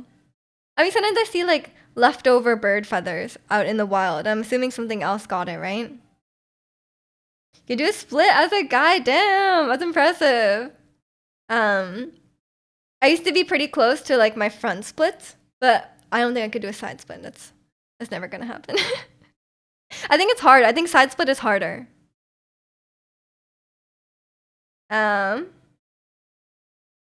Talk and check if the message is family friendly at the same time. Of course. Your parents' dog caught a squirrel and she just kind of threw it like a sock and didn't know what to do. Their dog caught a squirrel. That's really impressive, actually. Unless, like, some dogs are better than others. My dog could never.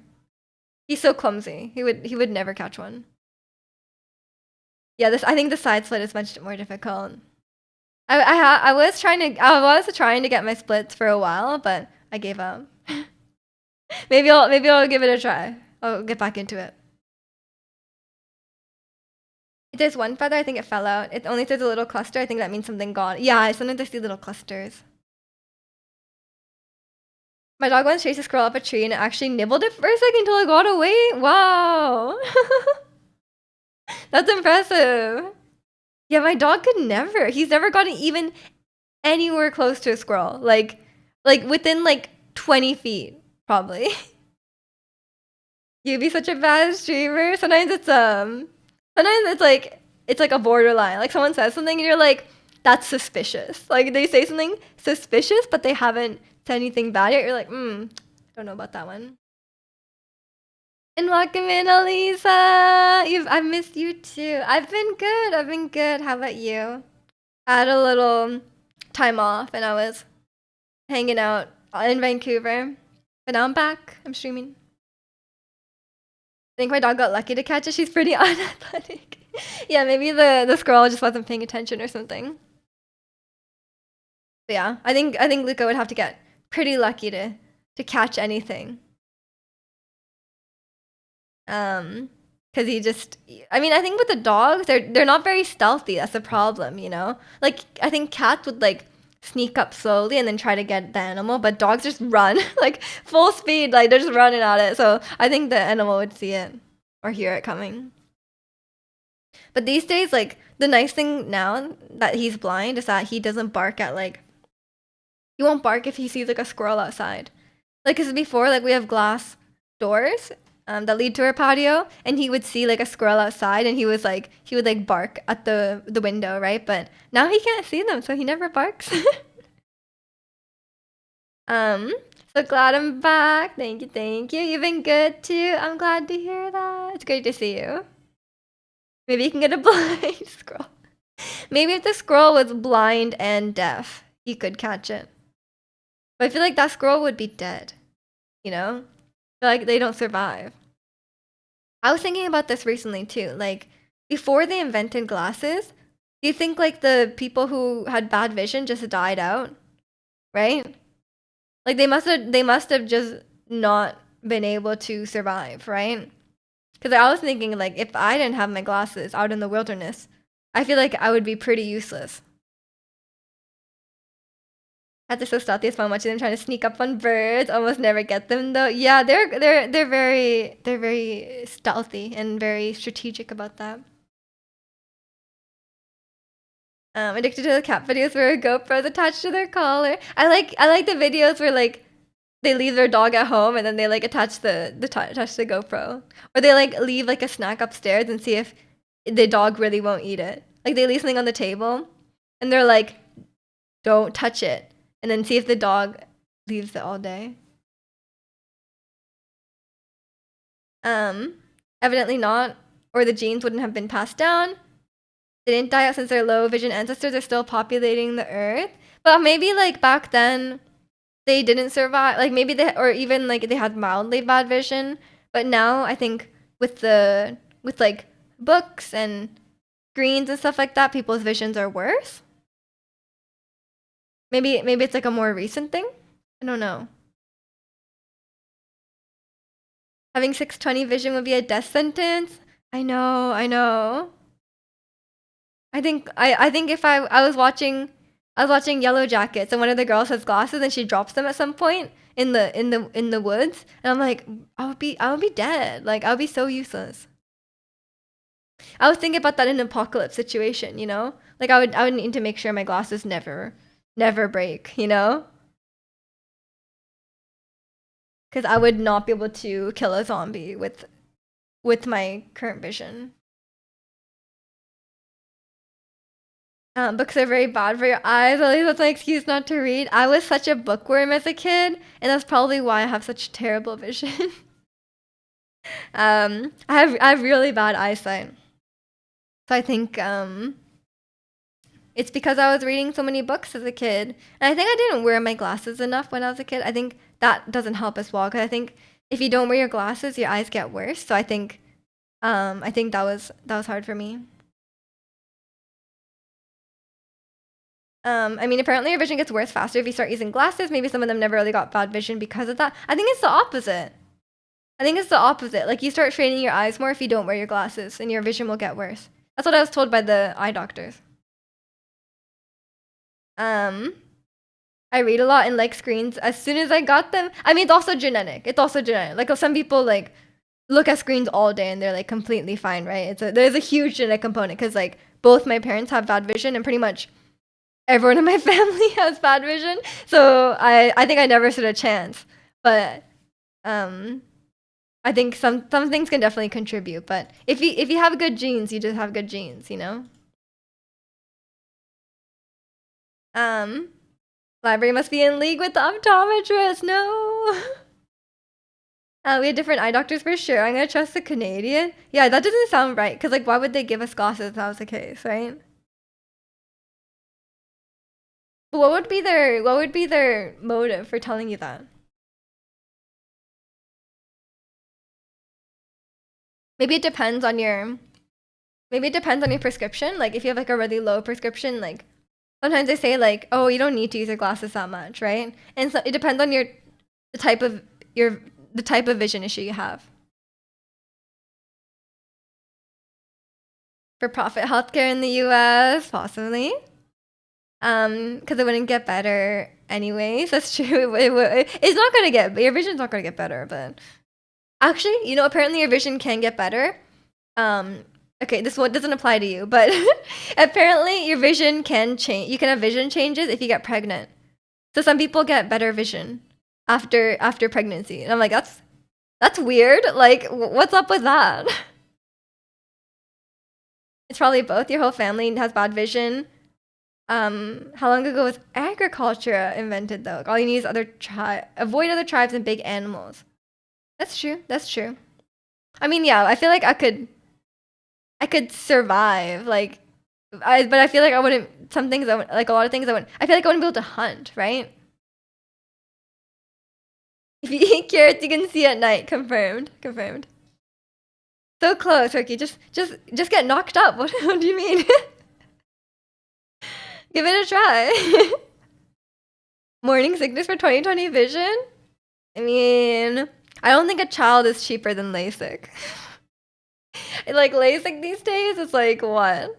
1,000 to like $2,000. I think having a child seems a little more expensive than that. Is a stat boost permanent? I think it's permanent. 50-50 chance in Gakkai. I'm pretty sure it's actually 51-49. And apparently it depends on the couple. So your parents could have had a different chance, but you don't really know. Like there's not really a way to tell. But some parents or like combinations of couples can have like 52 to like 48 chance of having a boy. Interestingly.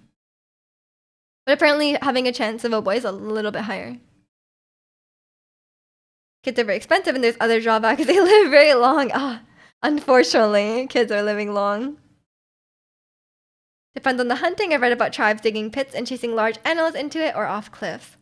You can make snares and stuff for small game. That's true, that's true. I guess I was assuming that I would need to like shoot a bow and arrow or something like that, but honestly, I could see enough, like I'm like picking, but I wouldn't, if I was walking around trying to find like berries or something like that, I feel like I wouldn't be able to see them, Like if they were far away, I feel like I would be walking through the forest, and if I was looking for food, then I feel like I wouldn't be able to find it. As long as I can find my way around the forest and get really, really close to the traps to see if there's anything inside, then I should be okay, I guess I'll try and survive. But in a zombie apocalypse, I feel like it would be a bit of an issue. Especially if everyone's like shooting guns and stuff like that, I don't know if I'll be able to. I don't really go out much. I don't go outside much without any contacts or glasses, obviously. But I feel like I wouldn't be able to see someone coming until they were a bit closer. Which is probably not good. I could not see people like on the horizon, There wouldn't be anything there. But generally you can see pretty big things. Like even if you have bad vision, you can see like larger objects, but at a certain point they get so blurry that they disappear. Being a sister has kids, I don't have to have like an evolutionary burden. An evolutionary burden. That is one way to put it. So next time someone gets pregnant, be like, congratulations on your evolutionary burden. Makes sense, makes sense. Gotta get the Space Mountain experience before the apocalypse. True, true. Gotta be completely in the dark. But yeah, I will definitely get the Space Mountain experience as soon as possible. I like Space Mountain, I don't have any issues with this. So, I'm waiting. I think I went to the eye doctor last summer, so I'll try and go again this year. But last summer they told me my vision got worse, which is so sad. I reached -6 on my left eye, which is not good. Which is getting a pretty high of a prescription, but I'll get look one day. Maybe they'll just remove my eye. I feel like that would be worse, I'd rather have a less functional eye than no eye, Would you guys watch my stream if I had no eyes? I feel like that'd be terrifying. Like literally, I just had 0 eyes. Eye patch. Oh, an eye patch. Yeah, eye patch would be cool for sure. But yeah, I think I'll keep my eyes. I like having my eyes in my face. It's all good. You couldn't start it. Yeah, if I had no eyes, I probably could not start stream. No, I mean, no, you probably could, because like blind people can use computers. So I feel like I would just do that. You know, whatever they're doing with like screen readers and stuff like that. I guess I would have to have every chat message read out to me, but I could do it. I could still stream. I'll adapt. And then I'll play The Last of Us. Because apparently you can play that without being able to see it. Yes, we'll see. Is there a tag on Twitch for blind? There probably is, but it's probably also taken by people doing blind playthroughs, no? Like not blind people, but like blind playthroughs, as in they've never seen the game before, or like never played the game before, I mean. The trolls would love it if all messages were automatically read out loud. I think you could probably have it so it's only read to you and not the stream itself. Because I feel like you wouldn't. Yeah, I feel like it would be a pretty bad target if all the messages are read out loud. Would we have an individual voice or the same for all of us? You want a cool one? I don't know, Ricky. In this hypothetical situation, I'll give you guys each an AI voice. And you guys can choose your AI voice, and you could be like, okay, I want mine to sound like Cloud, you know? And then you can sound, yeah, and then Jimmy can have Sean Connery, sure. The AI voices these days are pretty good, you know?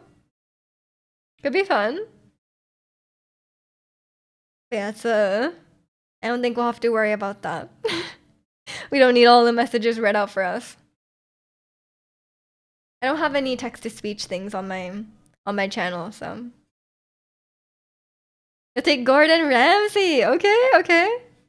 Cloud will do. I'll take I don't know who I'd pick. Someone fun. Maybe like Margit? I think sounding like Margit could be very fun. Snoop Dogg? I want to sound like Snoop Dogg, man. That doesn't sound fun. Yeah, we'll see. We'll see. I'm sure this will come up. So the day I show up to stream with no eyes, you guys will be like, "Whoa, it's time. It's time." Thank God we decided this in advance, right? Although like I wonder if I would be able to, like, okay, if I get LASIK, I probably wouldn't be able to stream after, right? Or could I stream with like those LASIK sunglasses? You think I'll be able to stream with those? Would that be cool? Would you guys be like, "Wow, me just showing up in LASIK sunglasses, like so cool," you know? You probably aren't allowed to use screens, right? I would glitch and just because I kept saying, "Put these foolish ambitions to rest." That is Margaret. That's Margaret. People may make fun of you, but they already do that. Look like this. Oh, true. I don't know if the Wicked glasses are LASIK rated. Because the LASIK glasses are really, really dark. I don't know if you can use computer, but we'll see. We'll see. I'll let you guys know about my LASIK experience. But it'll probably be like 2 years from now at least because my vision is still getting worse, which is very sad. We're taking to all this disturbing subject. No, that's fine. That's fine. Not the pit vipers. What? The pit vipers. What? I have no idea what you mean by that. Am I missing something? Yeah, one day. Oh, the wicked glasses. What does pit vipers mean? Yeah, I'll do those. I'll wear them. I could never appear on stream with glasses. The ridicule will be unbearable. I have very little. I feel like I wouldn't mind. I don't know. I think I have very little, um, like I don't get embarrassed easily. Like it takes a lot for me to be embarrassed. So I don't. I think it would. I think I wouldn't. I would be fine. My tolerance is so high, which makes it easier to stream. Those are what the glasses are called. Oh, I just thought they were called the wicked glasses. I didn't know they had a name. Okay, okay. Now I know. Now I know. I'll refer to them by their proper name. That's a pretty cool name. Pit vipers. You know? I've never had glasses that sound that cool, you know? But I think people always make fun of me anyway. Like Chad is always making fun of me and you know, calling me names and stuff, but um I'll just I don't have any issue with it. I don't think anyone's ever hurt my feelings on stream, you know, like I mean not that people really send like hate messages. I think the opposite is more common. Like people being like really creepy and like overly complimenty. I think that's more common than people being like mean. Like I think sometimes someone will be like trolling and they'll come in and be a bit mean, but like I cannot be bothered. You've been glasses for a very long time. You cannot choose to not use them if I stream. Yeah, fair enough, fair enough. I mean, I don't think wearing glasses is like bad. Like it's pretty normal. I remember when you stream with the sticker on your face, very embarrassing. Oh no. I don't think it's embarrassing. But you know, we all have different levels. You know we're joking anyway. Yeah, exactly, exactly. They, right, Ricky. You've never played me, probably. Yeah, I know. But I mean, obviously, people who watch my stream regularly are not like hate watching. I mean, hopefully not hate watching my stream and like insulting me, taking every opportunity. Actually, maybe Draconian. But yeah, it's yeah, I don't think anyone's ever like said anything to like genuinely hurt my feelings. Like I feel like especially like someone saying something extra mean would just be like someone trolling. Like I feel like I don't take that personally, you know? Yeah.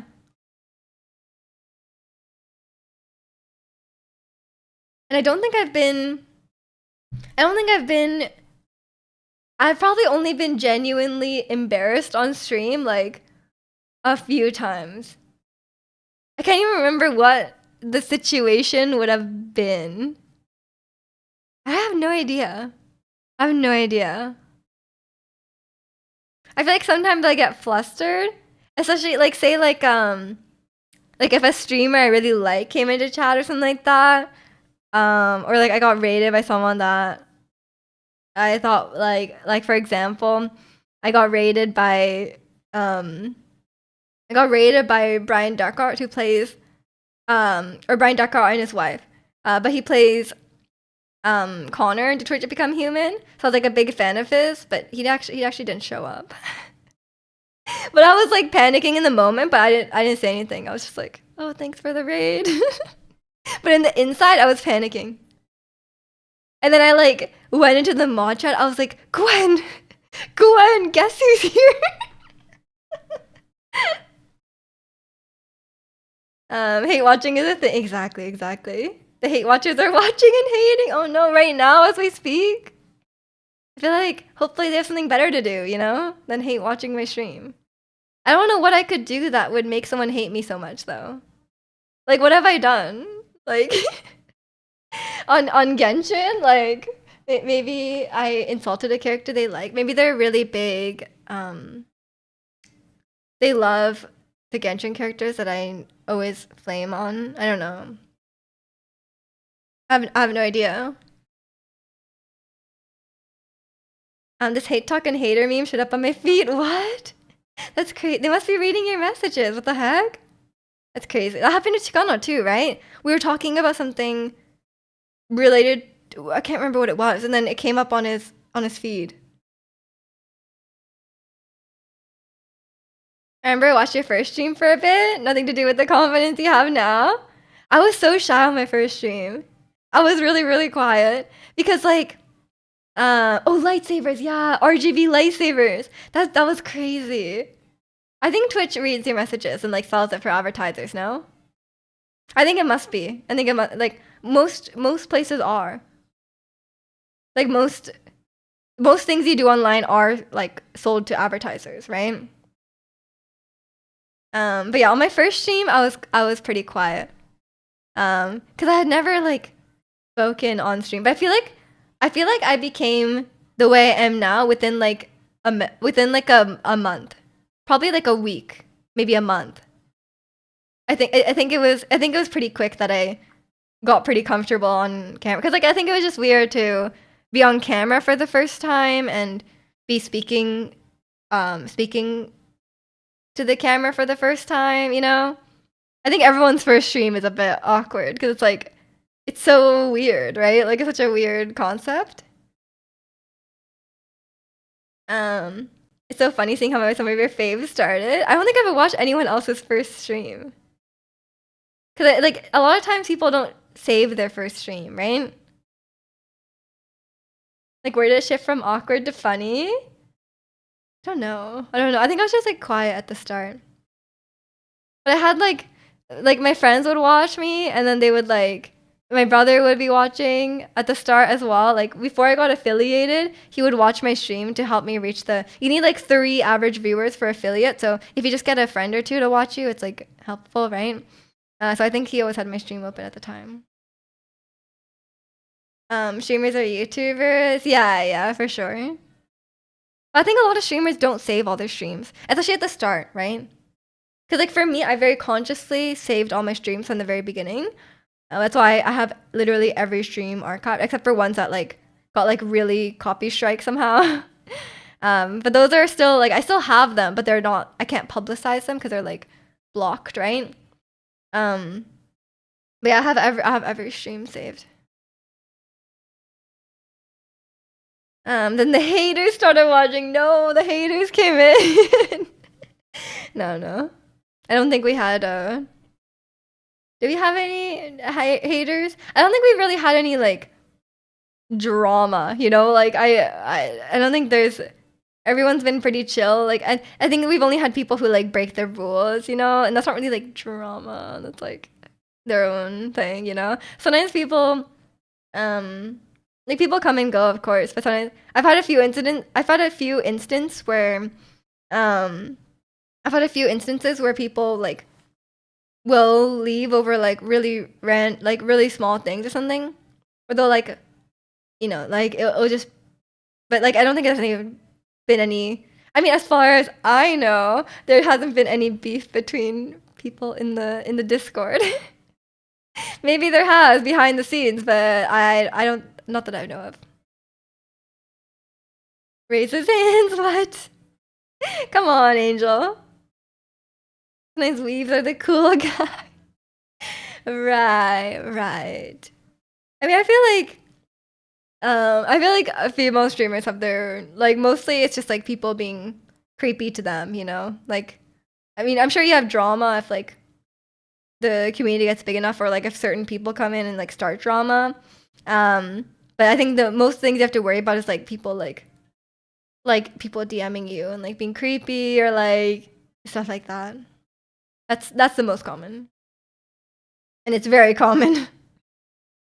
We have a secret Discord for beefing. No. You have a secret Discord where you're just fighting all the time. And you're like, here are the receipts. This person did this. And it's like, there's like a drama channel. Someone's like posting all the drama. I didn't know about the secret Discord. Well, at least you keep it out of my Discord, you know? Like, as long as it's out of the main Discord. Nothing wrong with that. But yeah, I think like once especially certain like gaming communities, once they get big enough, there's always drama. I love watching videos about like speedrunning drama. There's always like a random guy who's like way too Like like especially in communities where they're like quite young, there's always like a weird drama situation, you know, like Minecraft or something like that. Um, and also I was watching a video about there's this guy on Civilization multiplayer, and apparently he's like really dramatic and he like overrules everything. And like I was watching a video about this guy. And like I feel like someone like that can just really ruin a community. You have to go see your friend. Okay, okay. Have fun with your friend, Jimmy. I will not misbehave. Don't worry. I never misbehave. What is this? When have I ever once misbehaved? I am the rule setter, you know? Like I'm the one laying down the rules. I am the teacher in the situation, you know? You guys are the students. I'm the teacher.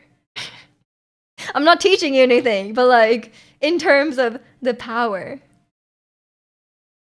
Just in case you thought about it. No, I wasn't thinking about it. Don't worry. Don't worry. I'm a good kid. I've never once. I don't know if my school had detention, but if they did have detention, I never got detention. Don't worry. Never got called to the principal's office.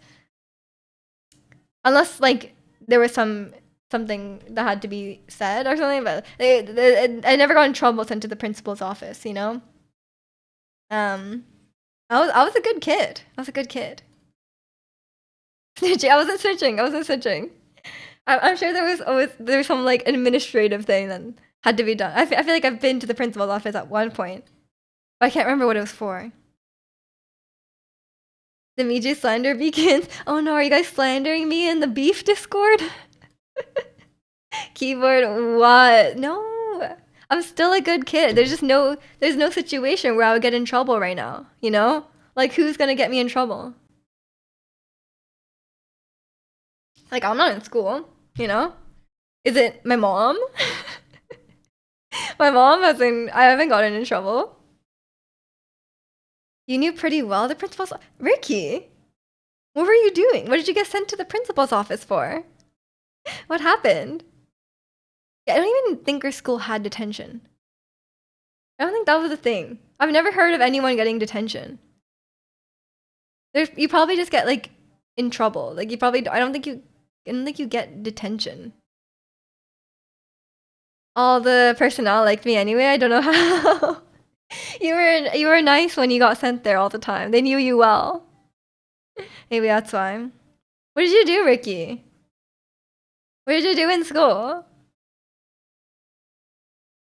Actually, the most recent time I got in trouble.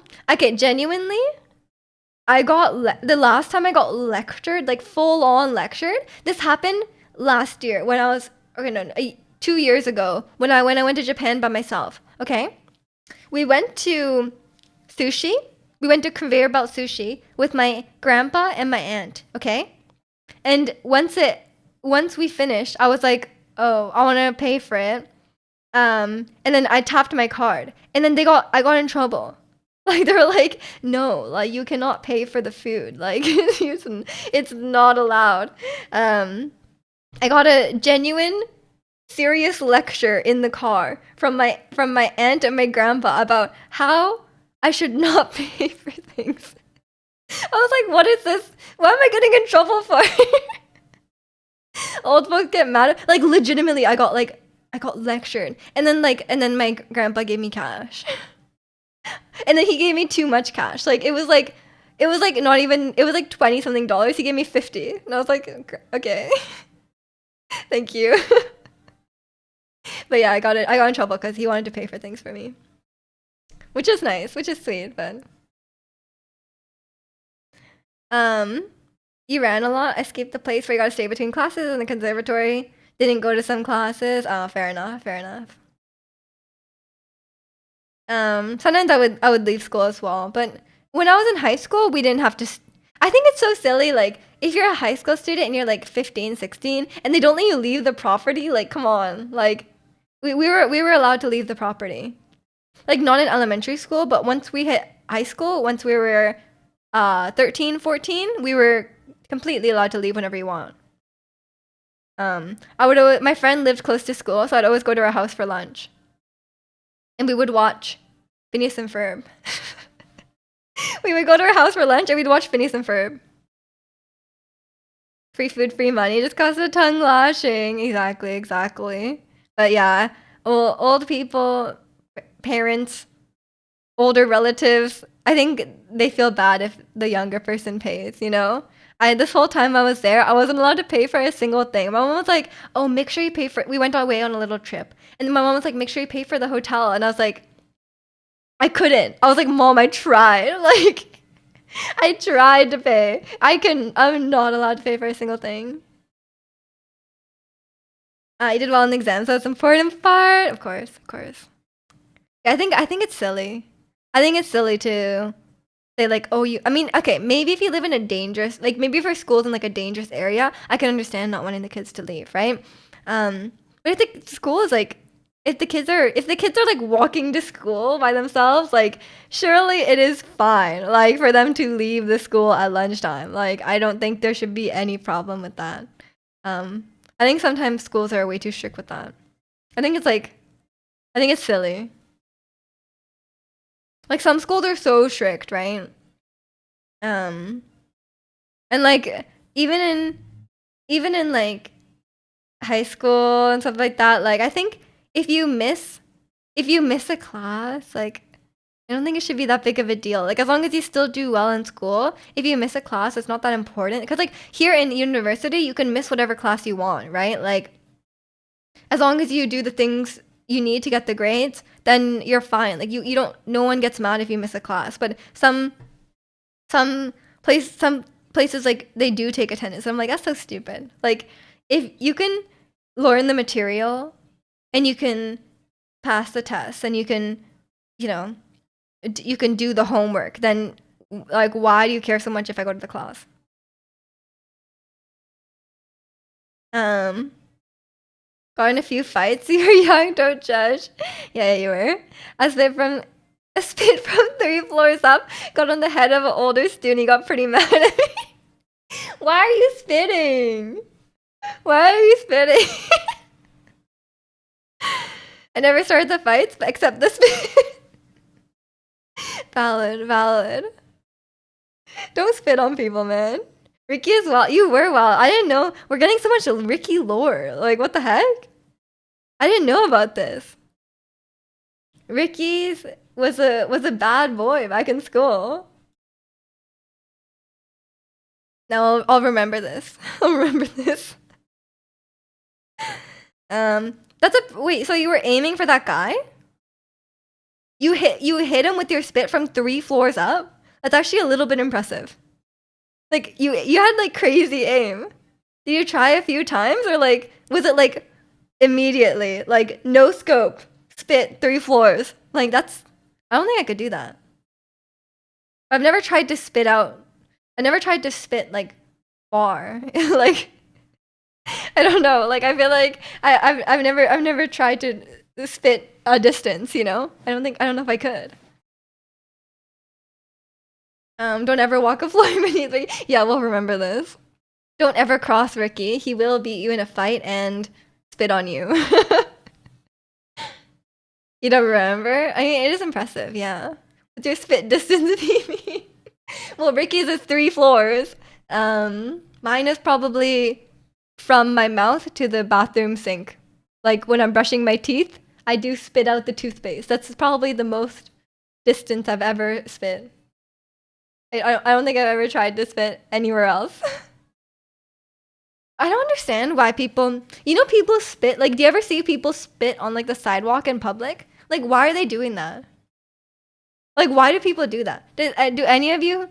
First of all, it's kind of gross. Secondly, like, why? Like, just swallow your spit like a normal person. Why are you spitting it out? I don't understand why people do this. And especially in like crowded places. Like sometimes people just be walking on like a public sidewalk where like everyone walks and they're just like spitting on it. And I'm like, stop spitting. Like There's no reason. When they hawk, true. Or some people like spit out their cars. I'm like, why? Just leave it in your mouth. It's okay if it's okay if your spit is in your mouth. That's where it belongs. Like, what is your problem? I don't get it.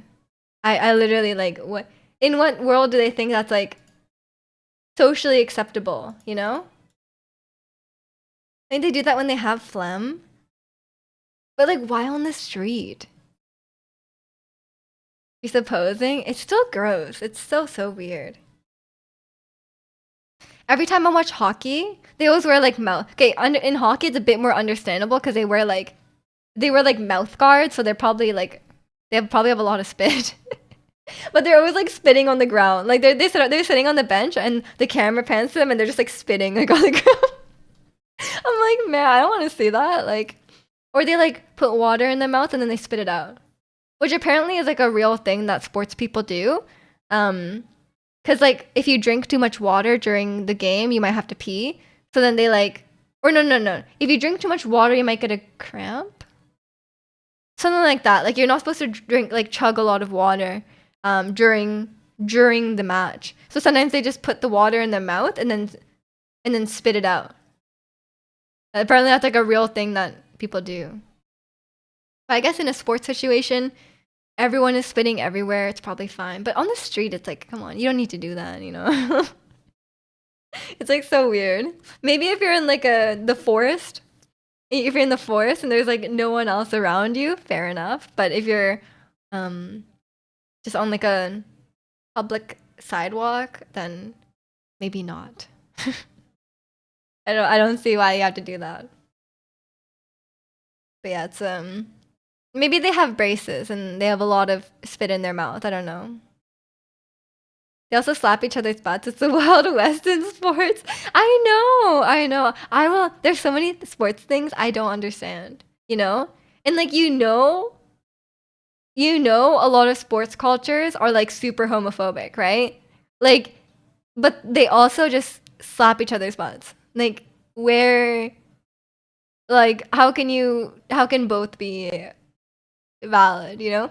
And in hockey, they're always like touching forehead. I mean, they're wearing helmets, but a lot of times they like touch foreheads and put their face like really close together. I'm like, you guys are like, I don't know. They're all very like, some of their like traditions and stuff. I don't understand it. Like, they're always like, they can just do a pat on the back, you know? Like, there's no pat on the back. It's always ass. Like, why? I don't get it. The UFC weigh-ins where the guys do Eskimo kiss. Do they do that in UFC too? In hockey, they're always touching foreheads. I'm like, that's sweet, but like, why? Like,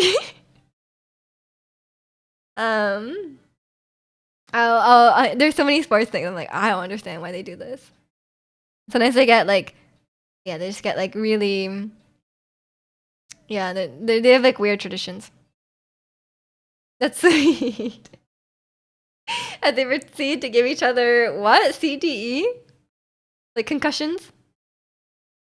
Hey, their teammates are friendly with each other. I think it's in hockey, they really protect their goalies, you know? They're very protective over the goalies. If someone wrongs the goalie, they'll like fight for him, you know? They'll be like, "Hey, don't touch your goalie." So I think, you know, they have that going for them as well.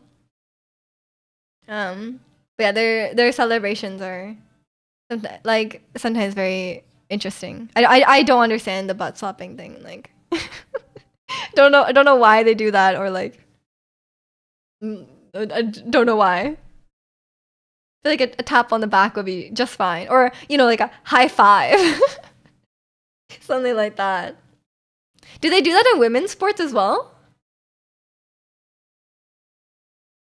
You remind me of the Key and Peele bit where they kind of make fun of the butt slapping thing in sports. Of course. It doesn't make any sense, man. It's so funny. I haven't seen the sketch.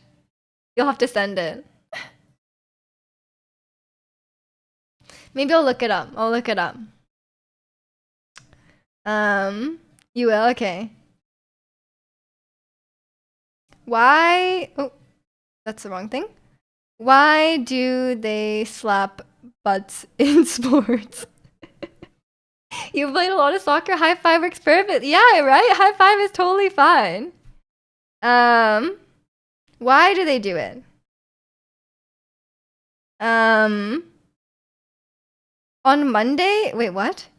NFL wide receiver Chad Johnson was sentenced to 30 days in jail for violating his probation. After she took offense to Johnson playfully slapping his lawyer on the butt. What? Why did you slap your lawyer? Did they consent to that? Why did he do it in court? Why would you do it in court? What the hell? That's completely inappropriate. It's become a common practice. It's pretty. Why do they do it? It's a variation of the congratulatory shoulder or back slap, moved lower as a reflection of the intimacy between two players. The intimacy between two players? What? Interesting. So that means you're extra close to your teammate if you slap them on the ass. What? Intimacy is a weird word to choose, huh? They said if you slap them on your shoulder, their back, if you slap them on the back, you're not that close. If you slap them on the lower back, you're pretty close. But if you slap them on the butt, you're like brothers apparently. I don't know. You don't want intimacy with your teammates. They do. The locker room must be wild. What do you think happens in there? More slapping? Are they kissing? Like, what's going on? That's like bowing levels of respect, but with butts. The lower you go, the closer you are, is what I understand. They snuggle and watch anime, perhaps. And they're the same leagues that like, you know, the culture is you cannot have a openly gay player in the league. Cause that's too far. That's too far. But yeah, it's very, very interesting. Yeah, I always wonder that because like I've been watching hockey and they always do stuff. But in hockey, I guess they're wearing pads, so like you can't really there's not a lot of contact there. But butt slapping is for not come out right. You can do it, but can't enjoy it. They seem to enjoy it, Ricky, as far as I can tell. Why would they do it if they don't enjoy it? You know? Who knows? Who knows? maybe it awakens something in them, you know? I'm imagining a helpful diagram explaining closeness region. I mean, it's true to an extent, right? Like, it is true to an extent. Like, if you have a friend, like, if you have like a complete stranger, you are not touching at all, right? Like, maybe a handshake, if anything, high five, something like that. If you're a friend, you could probably like put your arm around them, hug them, stuff like that. But I think there's certain types of physical contact that are closer than others. I think it depends on the nature of it, though. You don't want to slap your homie's butt? They do. But they do want to slap them. That's what they do. Who knows?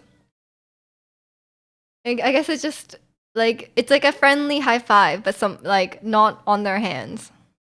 I don't know. I'm curious if women do it, too. Do they... This is, like, weird things I'm Googling. I don't know. Maybe it's just men. Just men being weird things. I don't think I don't know. I don't think I don't see it for female sports, but apparently they do it in beach volleyball as well. Speaking of like men's sports versus women's sports, apparently um in beach volleyball, like men get to wear like fully covered shorts and stuff like that, but the women have to wear bikinis. And sometimes they have rules that are like the women have to wear bikinis. You cannot wear the same shorts the men are wearing. And it's like that is such a stupid rule. I feel like women teams would also do it as well. They must, right? Apparently with like women's sports, it's like way more common to have openly LGBT players, which is very nice.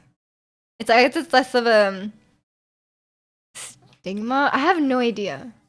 Maybe it's because it's not as like a ingrained like traditionally. Maybe like women's sports. I have no idea.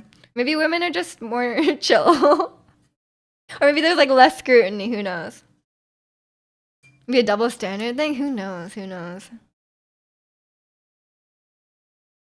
But yeah, the beach volleyball rule is so stupid. Imagine being like, yes, you have to wear a bikini to do like obviously if you want to, then go for it. Like some people probably prefer to wear less clothing if it's like really hot out or whatever.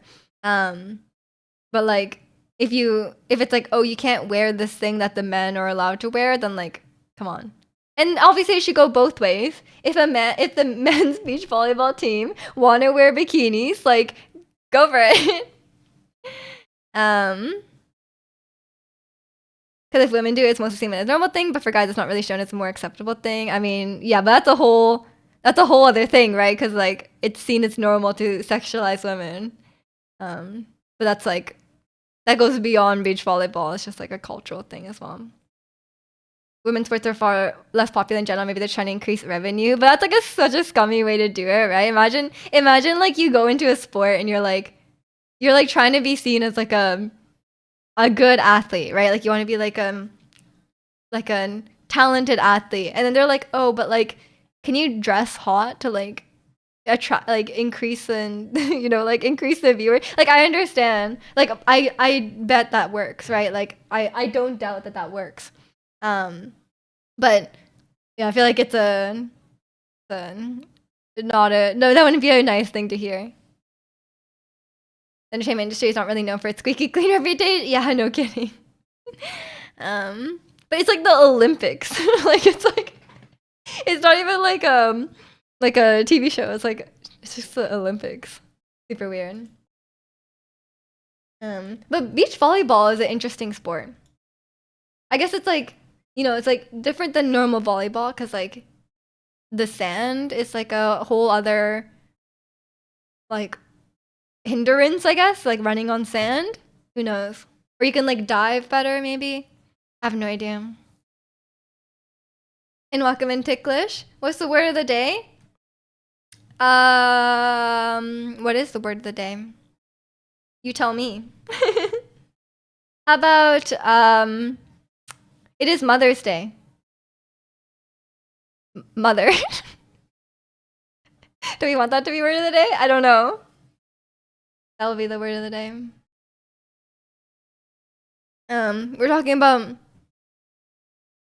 beach volleyball is also played. Oh, 2v2. Oh, okay. That's interesting too, because then that changes up a lot of the team positions and stuff like that. Yeah, that's cool then. And there's so many niche sports. Like I always wonder how people get into it. Like obviously beach volleyball is one thing, but like I always wonder stuff like how the hell do they get people into like skeleton? Like like in what world? Like how do you even get it's not like, oh, I grew up playing skeleton. Like I feel like that doesn't happen. Like I feel like you have to like who just as a kid just goes into that, you know? Because I can understand like yeah, people grow up, they play soccer, they play volleyball, they play all these things, right? Even if they're niche, but like skeleton, how do you even start? Like they're like, okay, just get on this and go really fast down this like really steep course. Like I don't even know how you would begin to become a skeleton athlete. I have no idea. there's so many sports like that, especially the downhill ones, you know, or like the winter ones. Very interesting. Maybe they start somewhere else and then maybe it's like a generational thing. Like it's like, oh, my parents did skeleton, so I will do skeleton. Possibly. Yeah, I don't know.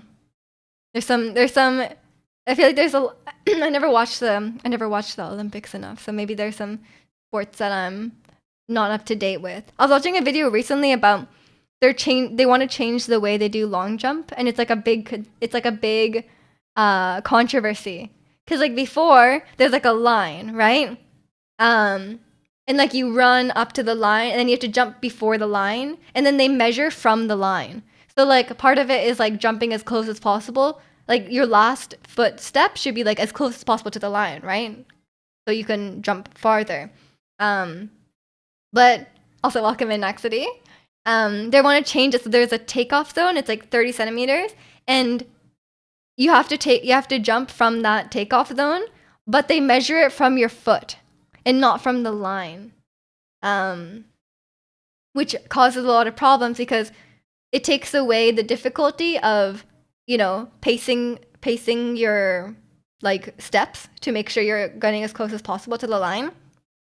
And secondly, it requires a lot of equipment to be able to measure direct, like, because you need like a slow motion camera basically, right, to check where they last stepped on the line. So it requires a lot more, because like otherwise, because like if you just measure from the line, then obviously it's very easy to measure where they landed. But if you're measuring from where their foot was, then you have to like have a camera replay to like figure out where it was, and you don't get like an instant result. So like I think that's a weird decision as well, because like not everywhere will have the equipment to properly measure where they jump from, right? Not every so I think it will like take a lot of people out. But I guess a lot of sports are like that, right? Like again, skeleton. Not just I don't think just anyone could get into it, right? You would need access to the skeleton course, and you would probably need like one-on-one training. It's not something you could just do as a group, right? Like I think a lot of these sports are probably very selective on like who would even be in it and who can even have access to these, like, the facility or like wherever, you know. But I don't think there's one nearby here. I probably have to go to like Whistler, because like we probably only have one here because we hosted the Olympics, right? I don't know. There's a lot of I feel like there's a lot of sports that are definitely pretty hard to get into. I think stuff like track and field and stuff like that, we do that at the school. We had all the track and field equipment and stuff like that. And I guess a lot of things are hard to get into. Like I was thinking like Formula 1 and stuff like that. I feel like how do you even get into that? Like the first time you do that's got to be scary. I feel like I'm way too scared. I feel like I grew up skiing and stuff like that, but I feel like now that I'm older, I'm just like I'm too scared of getting injured, you know? Because like when I was a kid, I had no fear of you know, going too fast down the hill and like injuring myself. But as I got older, I was like, man, it's kind of scary. We're going really fast down the hill, you know? They started racing go-karts. Yeah, I guess that makes sense. Maybe there's some sort of similar thing for like skeletons and luge, right? They go down the hill on their sleds or something. Who knows? There's always a way. Really running is the most accessible. Yeah, sledding. You gotta be from a cold climate, I guess. How do you even get good at skeleton? It's supposed to be the way you move your body, but if you're lying down, what are you actually doing? I think it's the way you have to like put your body weight on certain areas, because the skeleton athletes are really fit. I think the first thing is you push it along to get as much momentum as fast as you can, right? Because you don't just start. You get a running start. So I think that's a big thing as well. And then I think once you're on it, you need a lot of core strength to like turn it. I think that's what it is. When you get to the age, sneezing wrong knocks you out. Yeah, yeah. I feel that. Not that I'm quite there yet, but sometimes, you know, like you reach for something, you're like, oh, I dropped something. And then you like reach for it, and then you're like, ah, that hurt. Or like you bend down to grab something, and you're like, oh, my back, you know? It can definitely happen. But yeah, I'm trying to improve my, speaking of core strength, I'm trying to improve my core and stuff like that, because I think that helps. That helps with your back, and that helps with like, you know, just general life. Not, and trying to improve my posture as well, because I think I don't have the best posture sometimes when I'm sitting at my desk. But yeah, and I'm trying to improve my arm strength. I've been doing some arm workouts and stuff, but no, I don't think it's I'm gonna have massive biceps anytime soon. Posture is something I gotta get into. I think the one thing is like having rounded shoulders, like making sure your shoulders are back properly. That's a tough one. That's something I don't do, you know? The internal gamer is not helping. Exactly. Yesterday I was playing on my phone. I was playing Balatro on my phone. It's quite fun. I know that game was pretty popular recently, but it was on. I still have my Apple membership, but I was playing on Apple Arcade. Imagine taking sledding that seriously, getting up early before school to go sledding, spending 12-hour days on the weekend sledding, going to sledding camp in the southern hemisphere during the summer. Oh my gosh. Maybe like maybe the worst part would be like going back up the hill, no? That's the worst part about sledding. Unless you're at one of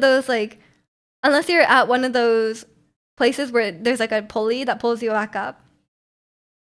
Your guidance counselor, as you want to do when you grow up sledding. How do you make money off sledding? Is there like sledding champion? Can you be a professional sledder? Isn't that just like worse luge and skeleton? Don't know. Maybe there's like sledding obstacle courses, you know, like you go down and like you go through the gates. That's just like skiing, but like not skiing. You're sledding. Maybe there are professional sledders. There must be. You know, there's someone out there doing all like this stuff, you know? Or like maybe they're like they're like mountain climbers, but then they sled all the way. They find the best sledding mountains, and then they go up the mountain with all their gear, and then they sled all the way down. I feel like that'd be scary. I feel like going too fast sledding would be very scary. You're on like a little toboggan, you go all the way down. That would be maybe there's probably someone out there doing that. I would bet there's at least one guy out there doing that. But yeah, I should probably get going pretty soon. I have to eat lunch. I have to go to my mom's house today for Mother's Day. Y'all don't forget. I did remind everyone yesterday. So I'm sure everyone has Mother's Day things as well. You don't have a lot of control with the sled. Maybe you have like steering. I don't know. I used to have sleds growing up that had like little like rudders, but they didn't really do much. They really did not do much. I don't think they're that good at moving around. Happy Mother's Day to Mom, Ju. Thank you. But yeah, take care as well, Angel. Be safe. Hope you all have a nice Mother's Day or just the rest of your Sunday if you're not celebrating Mother's Day. But yeah, I will be streaming again on Wednesday. We'll be playing some Genshin this Wednesday as usual. But if you want to see Genshin, then I'll be streaming again next weekend, doing some just chatting as usual, 9 a.m. Pacific. And join the Discord if you haven't already. Have a lovely day with Mom. Thank you. Happy Mother's Day to all the wonderful mothers. Exactly. To every mother out there. It's a bit in Discord. Okay, okay. I'll give it a watch. But yeah, thanks everyone for watching today, and I'll see you all next time. Bye.